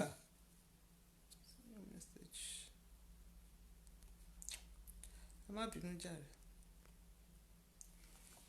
Tọ́ ẹ pè wọlé o àǹtí wà lórí ètò àǹtí ń gbọ́ lọ́wọ́lọ́wọ́ what a shame for Àjọkẹ́ Bello ẹ káàbọ̀ sórí ètò Adéọlá Amọ̀dẹ is watching. Alábí Ọmọlọ́ọ̀lọ́ ẹ ṣeun ẹ̀yin èèyàn mi ẹ káàbọ̀ sórí ètò má bínú. Mo ń gbé kọ́ ẹ. Hello. Hello, ẹ káalẹ́ mà o. Ẹ káalẹ́ mà o, ẹ jọ̀ọ́ mà. Ta ló ń sọ̀rọ̀ ìbúlẹ̀ tí ń pè wá o? Àti Nàìjíríà làwa tó ń pè afẹ́láyúdá tó pè ní o. Ẹ bá wa dá sí pápápá mà. Èèyàn mi tó ń pè látẹ̀kan yẹn wrong time lẹ́ ń pèsè o. Ẹ bá wa dá sí mà. Bẹ́ẹ̀ni. Ìyí tó ṣẹlẹ̀ ní wípé obìnrin yẹn tó wo ti fọmọ yẹn torí ọmọkùnrin tó ń tẹ̀lé yẹn. Ẹ̀mí ṣàgbọ́ wa. À ń gbọ́ yín mà, àgbọ́yé. Ọmọbìnrin yẹn ọkùnrin tó ń tẹ̀lé sí tó sọ wípé òun tó ní òun fẹ́ kí òun máa tọ́jú ọmọ tó ń bọ̀ lọ́wọ́. Bẹ́ẹ̀ni. Ó fẹ́ ti gbàgbé nítorí ọmọ yẹn ó tètè wá bó ṣe máa lọ gẹ́tì pẹ̀lú bàbá tó ń lọ gangan fún kó má bàa yí ọmọ lọ́mọ jẹ́ àwọn òde dájú jù bẹ́ẹ̀ yẹn lọ ló wà wà pẹ̀lú ẹ̀rù. Àmín Jésù, thank you ma, God bless ma, ẹ ṣeun ma. Hello. Hello. Hello. Ẹ má bínú òyìn náà tún kọ́ tì ní o. Ó rè béjé bí àṣà àwọn Yorùbá. Ẹ̀yin èèyàn mi, a ṣì wà lórí ètò, a ò tí ì lọ. A máa tún fi abala kan, a máa introduce abala kan, a sì ń wo bí ta máa gbé sí láìpẹ́, a máa gbé sí létí. Abala kan wà ta máa introduce sórí ètò yìí. Torí ṣẹ́rí, wọ́n wọlé ọpẹ́ o. Hello. Ọlọ́run tààrẹ kálẹ̀ mọ̀. Mo ní ọpẹ́ o, ẹ ti pè látẹ̀kan. Mo ń pè é ti àwọn nọ́mbà ẹ̀ lọ́kọ̀ wọ́n gbà kẹ́ wọlé wọ́n chance yín. Ó dá o, ẹ bá wa dá sí. Èmi gba táìmù yìí jùmọ̀. Ṣẹ́rí wúmà náà tó bá ń gbọ́ kọ́ máa gbọ́. Ṣẹ́rí gbogbo obìnrin tó bá wà lórí kìíní nǹkan tó bá lẹ́bí kọ́ máa sọ fún wọn kọ́ má máa ṣe mistake. Tọkùnrin kan bá kọ̀ ilẹ̀ fóbìnrin kan ó lọ ẹ̀mọ̀ kan tó lè padà wá ẹ wá ní ẹ̀rí níbi kan bí àfààní bọ́ ẹni máa náà kí ó máa ẹni lọ́ọ̀bù ń padà sọ́dọ̀ ẹ̀. Ìgbà tí yàn bá nífẹ̀ẹ́ yín kò sí bóbìnrin náà ṣe lè wọ́n níta tó kò ní ẹ̀fà fi yín sílẹ̀ á dúró tì í ni. Òun náà ṣe máa nígbà òjò nígbà ẹ̀rùn àjọ máa wà ní. Ẹ wá níyàn kẹ́ wá padà wá ẹ wá ń sọ̀rọ̀ bí ọmọdé ẹni yẹn sọ̀rọ̀ bí tọ́dúnlá kọ́ má bínú bọ́lá kí mo jù wọn lọ́gán pàápàá. Ọmọ yẹn kọ́ gbé fún bàbá ọmọ. Bẹ́ẹ̀ náà sọ fún ọ̀sùn ọlọ́run máa bá wọn tọ́jú wọn bá wọn tọ́jú nǹkan kan ọkùnrin bóyá wà nìyẹn kọ́mọ nǹkan ti dàgbà kankan fẹ́ wọ́n kọ́ ti ní ọmọ ńlẹ́gàn ìwà yẹn sì máa lára ọkùnrin pé ọmọ ìwọ kọ́ lẹ̀jẹ̀ mi kọ́ nìyẹn. So kọ́ pé máa yẹn kọ́ lóòótọ́ máa tọ́ filẹ̀ yẹn lè ti mú wọn kó ti fẹ́ lómi bí ó ti ní family bed kọ́ sì jẹ́ kí máa yẹn mọ̀ pé ó ní ọmọ because máa tọ́ dẹ̀ ń fẹ́ ti bá gbàwé lórí wọn tán ó sì máa padà sí wọn lẹ̀ náà ni kò sí àní so kọ́ wake up tí ẹ bá dẹ̀ máa fún wọn chance bóyá kó tó wà bí àyẹ̀dẹ̀ máa ṣe wà máa rí o á lè tètè gbà wọn padà pé ìyá ọmọ òun fine but no matter what kọ́ ṣàpè bàbá ọmọ gangan ọjà mọ̀ pé ó lẹ́jẹ̀ ń bí o ọ̀rọ̀ mi ò jù bẹ́ẹ̀ lọ. God bless you, thank you, ẹ ṣé gan ni. Hello. ìyẹn náà ti já àgbé mi. Hello. Hello. Hello. Ẹ kalẹ̀ kóòtù ṣé straight to the point ni. Straight to the point ni màá jẹ́ ta ló ń sọ̀rọ̀ bólẹ̀ tí ń pè wá mà. Ẹ pẹ̀lẹ́ à ń pè yín láti UK Dubai. Ó dá mà. Mo fẹ́ dá sétò yẹn ni. Ẹ bá wa dá sí mà. Orin dẹ̀ ni mo máa kọ fún àǹtí tó gbé mẹ́sẹ̀gì yẹn wá. Orin kan wà tán ní mẹ́yà bá tára mi tì mẹ́yà gbógun ti rà mí. May I share it? May I batara me je? So, advice me one orin. Ṣé ká sí yẹn kán má gbógun tira wọn. Kán dẹ̀ máa ṣe àṣedànù. So the best thing nísìnyí kán lọ introduce ọmọ yẹn sí bàbá tó lọ́mọ yẹn. Because ìwà ìtọ́wù yẹn at the end of the day only cause a lot of trouble even to the life of the child. To our own very life and to the life of the father. So now is the time for her to make an amend. Yes, ma'am. And conduct Badra to call on the region. Thank you, ma. Contribution million. Yes, ma. Bye, ma. Yes, ma. Hello. Hello, Auntie Ayo. Hello, ẹ kálẹ́ ma. Ẹjọ́ ta ló ń sọ̀rọ̀ bólẹ̀ tí ń pè wá ma. Ẹ kálẹ́ Ọmọlọ́lá láti London. Ọmọlọ́lá láti London ẹ ṣeun ẹ bá wa dá sí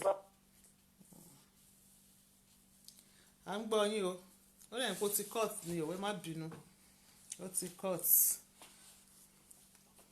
a ṣì wà lórí ètò straight to the point tó ń lẹ́wà ẹ bá wa pè wọlé ẹ bá wa dá sí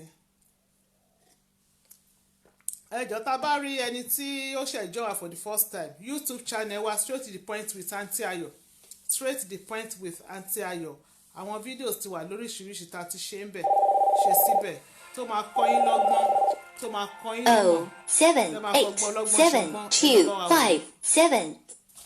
hello hello Hello, Aunty Ayo. ẹ kálẹ́ mà ẹjọ́ ta ló ń sọ̀rọ̀ bó lẹ ti ń pè wá mà.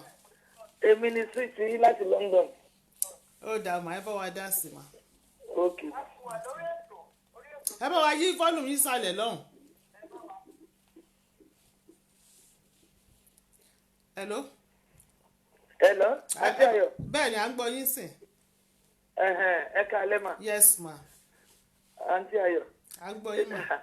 Ó ga ò sórí kìnìtẹ̀ treaty lálẹ́ yìí. ó serious Anyway, ma. Sherry, obìnrin yẹn wà very lucky, right? Ṣé Aunty Ayo mò ń bá sọ̀rọ̀? Aunty Ayo ní straight to the point orí ètò lẹ́wà. Okay. Obìnrin yẹn wà very very lucky pé kì í ṣe Bìní ọkùnrin Bìní ló ṣerú ẹ̀ fún kó tiẹ̀ ní bímọ yẹn in the first place. It's very shameful. Kí ni yóò dáa? Kó gbọ́ lọ́mọ fún lọ́mọ. If not, Sherry, NDM ìròpó máa dá. Kó lọ apologize sí first partner yẹn, the first one. Máà ní fẹ́ fi gbàwé ni. Ó fẹ́ fọmọ yẹn gbàwé ni. Ṣó yẹ yín sìn? Ó ṣe bàbá ńlá mistake. Àwọn obìnrin wa ṣe máa ń ṣe báyìí. Sherry ìdílé mi níbi tẹ́mi ti wá kó tiẹ̀ ní bí ọmọ yẹn ni. Wọ́n máa ní kó sọ nǹkan tó ṣe kó tó lè rọ ọmọ yẹn bí. But at least a dúpẹ́ lọ́wọ́ Ọlọ́run kó tiẹ̀ bímọ yẹn. Kó gbọ́mọ ẹni tó lọ́mọ kó gbọ́ ọmọ fún kó sọ fún kó dẹ̀ lọ tọrọ dáríjì ẹ̀ṣẹ̀ ó ti jẹ́ṣẹ̀ ẹ̀ṣẹ̀ gidi. Èmi ò gbọ́ rí o. This is very shameful. Thank you. Ẹ ṣé ma. God bless ma. Ẹ ṣé ma. God bless. Yes Bye. ma. Bye. Yes ma. Ó dáa. A ní 2-3 minutes láti sọ̀kalẹ̀ lórí ètò. Ẹ lọ sórí YouTube channel wa straight to the point with Aunty Ayo. Ẹ wò ẹ like leave comment subscribe and share. Tẹ́ bá ti ń bá wò ẹ má bá wa share. Ẹ ṣeun gan ni. Advert space. Tẹ́ bá fẹ́ polówó ọjà lọ́nà tó máa mú wá ẹ kàn sí wa àbáyín polówó ọjà yín tó máa tà ní wìtìwìtì lóye owó tí ò ní pa yín lára ni ẹ ṣeun. Trying to call from Nigeria but not going through like the line is basically for people that based in UK. No, a ti gbé call Nigeria nísìn a gbé call láti Nigeria nísìn so ẹ túbọ̀ bá wa try ọ̀dọ̀ ànípẹ́ kásẹ̀ ètò nílẹ̀ ṣùgbọ́n ẹ túbọ̀ bá wa try. Aminat Ọ̀nàlàjà ẹ káàbọ̀ sórí ètò mo lórúkọ yín tó kọjá lọ lẹ́ẹ̀kan ẹ kú ọjọ́ mẹ́ta mà akíkọ ẹbí láti fat my beautiful sister ẹ kú ọjọ́ mẹ́ta Kenny Òjò ẹ káàbọ̀ sórí ètò ẹ ṣeun ẹ pè wọlé ẹ bá ṣe ẹ sì ní àyè láti pè ẹ sì ní ìṣẹ́jú bíi méjì láti pè wọlé.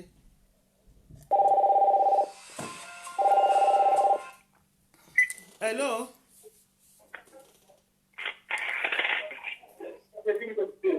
Hello.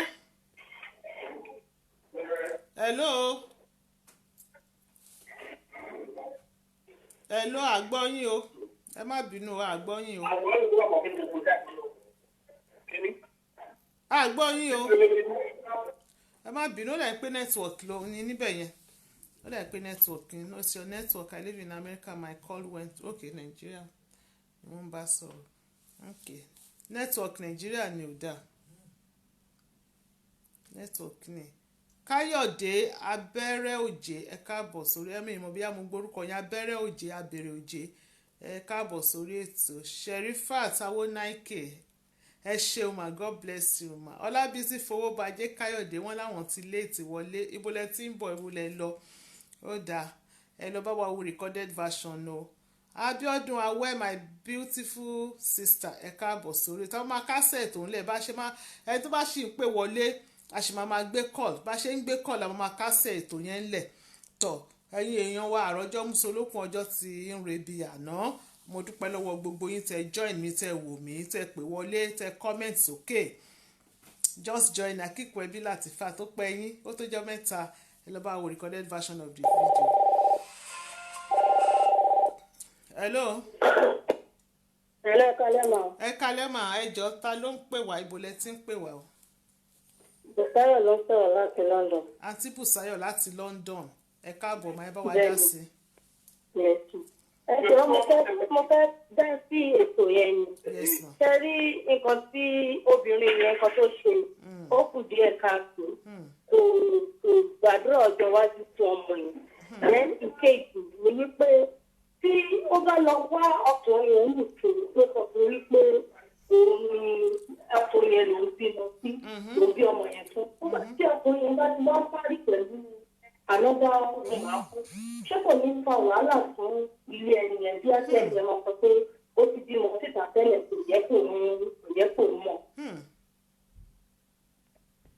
Torí tó bá jẹ́ pé bí alẹ́gbà wà ìpínlẹ̀ ẹni yẹn jẹ́ pẹ̀lú ẹ̀ kó má lọ máa fa wàhálà ẹ̀ pé ó tẹ̀ sí bímọ síta kò sọ fún mi àbí bí òun gbé ọmọ pamọ́ ṣe é gbọ́dọ̀ sáà bẹ́ẹ̀.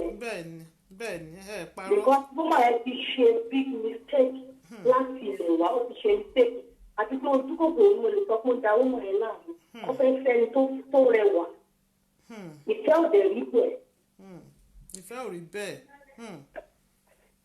ẹ ṣeun mà. Àmọ̀ràn ní fún obìnrin yẹn tó kọ́kọ́ nídìí àdúrà ni because kó má fi tiẹ̀ bá ọjọ́ ọ̀la ọmọ yẹn jẹ́. Ẹ ṣé mà, God bless you mà. Thank you ma. Yes ma.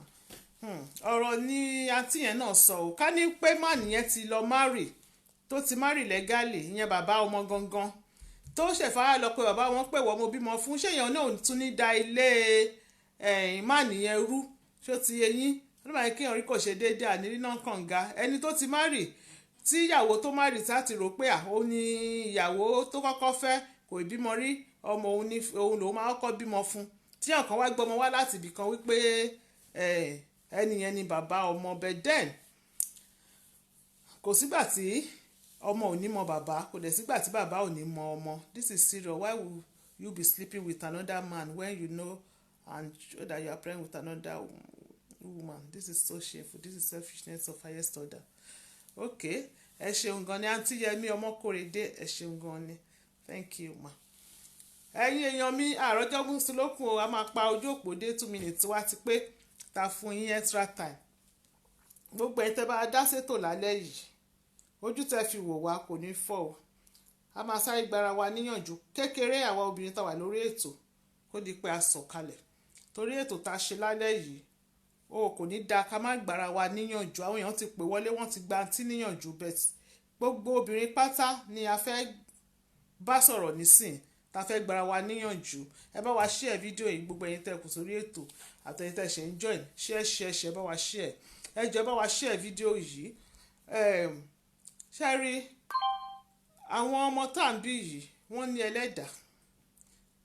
ẹlẹ́dàá tẹ́lẹ̀ àwọn kankan máa ń wà tó jẹ́ pé abomination ni tẹ́lẹ̀ ó ti fẹ́ bí mo ṣe sọ lórí ètò yìí ní about 2-3 weeks ago àwọn kankan wà tó jẹ́ wípé láyé àtijọ́ tá a dẹ̀ ń sọ yìí náà bí about 10 years ago or 20 years ago thereabout tó jẹ́ pé àwọn kan ti jẹ́ pé kò tiẹ̀ ṣe gbọ́ sétí kò tiẹ̀ ṣe gbọ́ àyàn ò tẹ̀lé sọ síta èèwọ̀ la máa pè abomination ni ó ti di pé ó fẹ́ máa di norm láyé ìsìn àwọn èèyàn ti fẹ́ máa ṣẹ̀mọ̀ kọ́kàn máa kà á kún pé ó ṣẹlẹ̀ náà ni ẹ kò yẹ kó rí bẹ́ẹ̀ rárá nígbà tó bá lóyún sínú àsobìnrin àǹtí ẹ má bínú ọ̀rọ̀ yín sìn wọ́n ti gbà yín níyànjú mistake lẹ ṣe bẹ́ẹ̀ mo kàn fẹ́ bá gbogbo obìnrin sọ̀rọ̀ generally based on the topic ta treat lẹ́nu based on the story ta treat lẹ́nu òní fẹ́ bá gbogbo obìnrin sọ̀rọ̀ ẹ má bínú mi direct ẹ̀ sí yín bẹ́ẹ̀ bá lóyún sínú ṣé lóyún tó wà nù yẹn ọmọ tó wà nù yẹn ó ní ẹlẹ́dàá èèyàn kan ló sun ohun yẹn síbẹ̀ kò wá lẹ́tọ̀ọ́ kéèyàn míì balẹ̀ ṣó ti yé yín kò lẹ́tọ̀ọ́ kí ọkùnrin míì kó balẹ̀ oyún olóyún obìnrin yẹn gbọ́dọ̀ mọ̀ wípé kò lẹ́tọ̀ọ́ ọkùnrin náà tó dẹ̀ fẹ́ gun orí obìnrin tó dẹ̀ mọ̀ pé ó lóyún sínú ìwọ kọ́ ló lóyún inú ẹ̀ àwọn ọkùnrin míì máa ń ṣe gan tó jẹ́ pé wọn ò kí ẹ̀ wọ́n ní oògùn kìíní kan oògùn àjídèwé àbí oògùn àìkú àbí nǹkan orí burúkú pátápátá ló ń jẹ́ bẹ́ẹ̀ tó ti yẹ yín bẹ́ẹ̀ yẹn ẹ má jẹ́ ká ṣíra wa létí kò right it's not right ọmọ wà nínú ẹni tó ń dàyà díẹ̀ gan tó bẹ́ẹ̀ mọ̀ ò mọ kádàrá ò mórí tọmọ yẹn ń gbé bọ̀ nílé ayé ẹni tó ń dàyà díẹ̀ tó sùn lé oyún yẹn ò mọ kádàrá tó ń gbé bọ̀ ẹ̀ ò màyàn mọ́ onítọ̀hún ò ń gbé spirit oní spirit tó ń papọ̀ mọ́ tọmọ ọlọ́mọ tó wà nínú tó ṣẹ̀ ń bọ̀ láyé ẹ̀ kò dáa káyé ká gbà pé àǹtí ti ṣe mistake ìfẹ́ àǹtí kò yẹ pé àǹtí mọ̀ọ́mọ̀ fẹ́ ṣe kinní yẹn bẹ̀ ìfẹ́ mọ̀ pọ̀wọ̀ obìnrin tá bá ti nífẹ̀ẹ́ ọkùnrin nígbà míì ọpọlọ wa ń gbà míì ẹ má bínú ọpọlọ wa òkì orí wa òkì brain wa òkì ṣiṣẹ́ dáadáa brain wa that's why tó jẹ́ pé kò sí ni tí obìnrin bá fẹ́ ṣe mistake nípa relationship tó fẹ́ ṣe mistake tó fẹ́ ni tó yẹ kó fẹ́ táwọn èèyàn bá sọ fún kò ní gbọ́ àfi tí ò bá lọ́ọ̀bù ọkùnrin yẹn tí ò bá lọ ṣe nǹkan tó ní ṣe kó tẹ́ bọ̀ níbẹ̀ kójú ẹ̀ já ìgbà yẹn ló ṣe máa regret pé àwọn dẹ̀ sọ fún mi lágbájá sọ fún mi ò látàwọn dẹ̀ sọ fún mi gbọ́ bẹ́ẹ̀ kó má ṣe yẹn ó máa ṣe ni ṣó ti yẹ yín sọ ó yẹ ká máa try láti máa gbára wa níyànjú pàápàá jùlọ gba orí ètò bíi irú ètò ìyàwó motivational speaker ká má kàn máa fi sọ àwọn ọ̀rọ̀ tí ò tẹ àwọn ṣẹ́ráwọ̀ obìnrin a ní ìdìbáwí a ní ìdí ọ̀rọ̀ gbogbo wa ní o pẹ̀lẹ́mi gan tí mò ń sọ̀rọ̀ yìí a ní ìdìbáwí gidi ni dúró wojú ṣóhùn mi Olúníkẹ́ my beautiful sister ẹ mọ̀ wọ́n lọ ṣe máa oyún wà nú ẹ ṣẹ́rí tóbìnrin bá nífẹ̀ẹ́ ọkùnrin tọkùnrin bá ní kó tọwọ́ bọ náà àti bọ̀ bí àwọn ọkùnrin náà ẹ jọ ẹ má yẹ àwọn ẹ̀yin ọkùnrin ẹ má yẹ kẹ́ ẹ má ro tọ lọ́hùn torí bọ̀bọ́ yìí ó mọ̀ dájú wípé òun fẹ́ use àǹtí ni ó mọ̀ dájú wípé òun ló ṣe àǹtí lọ́nà náà ṣé ẹ jẹ́ ká mọ̀ pé àǹtí òun ṣọmọdé ẹ ká gbà pé wọn kì í ṣọmọdé kìnnìkan ṣé ọmọdé ni wọ́n ni ṣé bébì ni wọ́n ni bẹ́ẹ̀ tí fẹ́ lágbára ọkùnrin yìí gangan ló mọ̀ wípé òun fẹ́ lo woman yìí ni ọmọ tóun sọ wípé tóun fọwọ́ sọ̀yà tóun promise wípé I will take care of him I will be the father kankan ó mọ̀ pé irọ́ lòun pa nínú ara inú jìn ó mọ̀ wípé irọ́ lòun pa pé òun kàn tán àǹtí ni gbogbo ọkùnrin ẹlẹ́kàndẹ̀rẹ́ kò sẹ́ni tí kò sí wọn ò ní lọ láláì jìyà torí ẹlẹ́ṣẹ̀ kan ò ní lọ láláì jìyà má nìyẹn dìdí ó use àǹtí yẹn ni ó kóṣẹ́ sí lórí ó kóṣẹ́ sí àǹtí yẹn lórí gidi ni àǹtí yẹn ṣe mistake the biggest mistake of her life òun ni àǹtí yẹn ṣe Ṣọlámi Onísànyànlé ọ̀rẹ́ mi tó gbá ski káàbọ̀ sórí ètò díà inú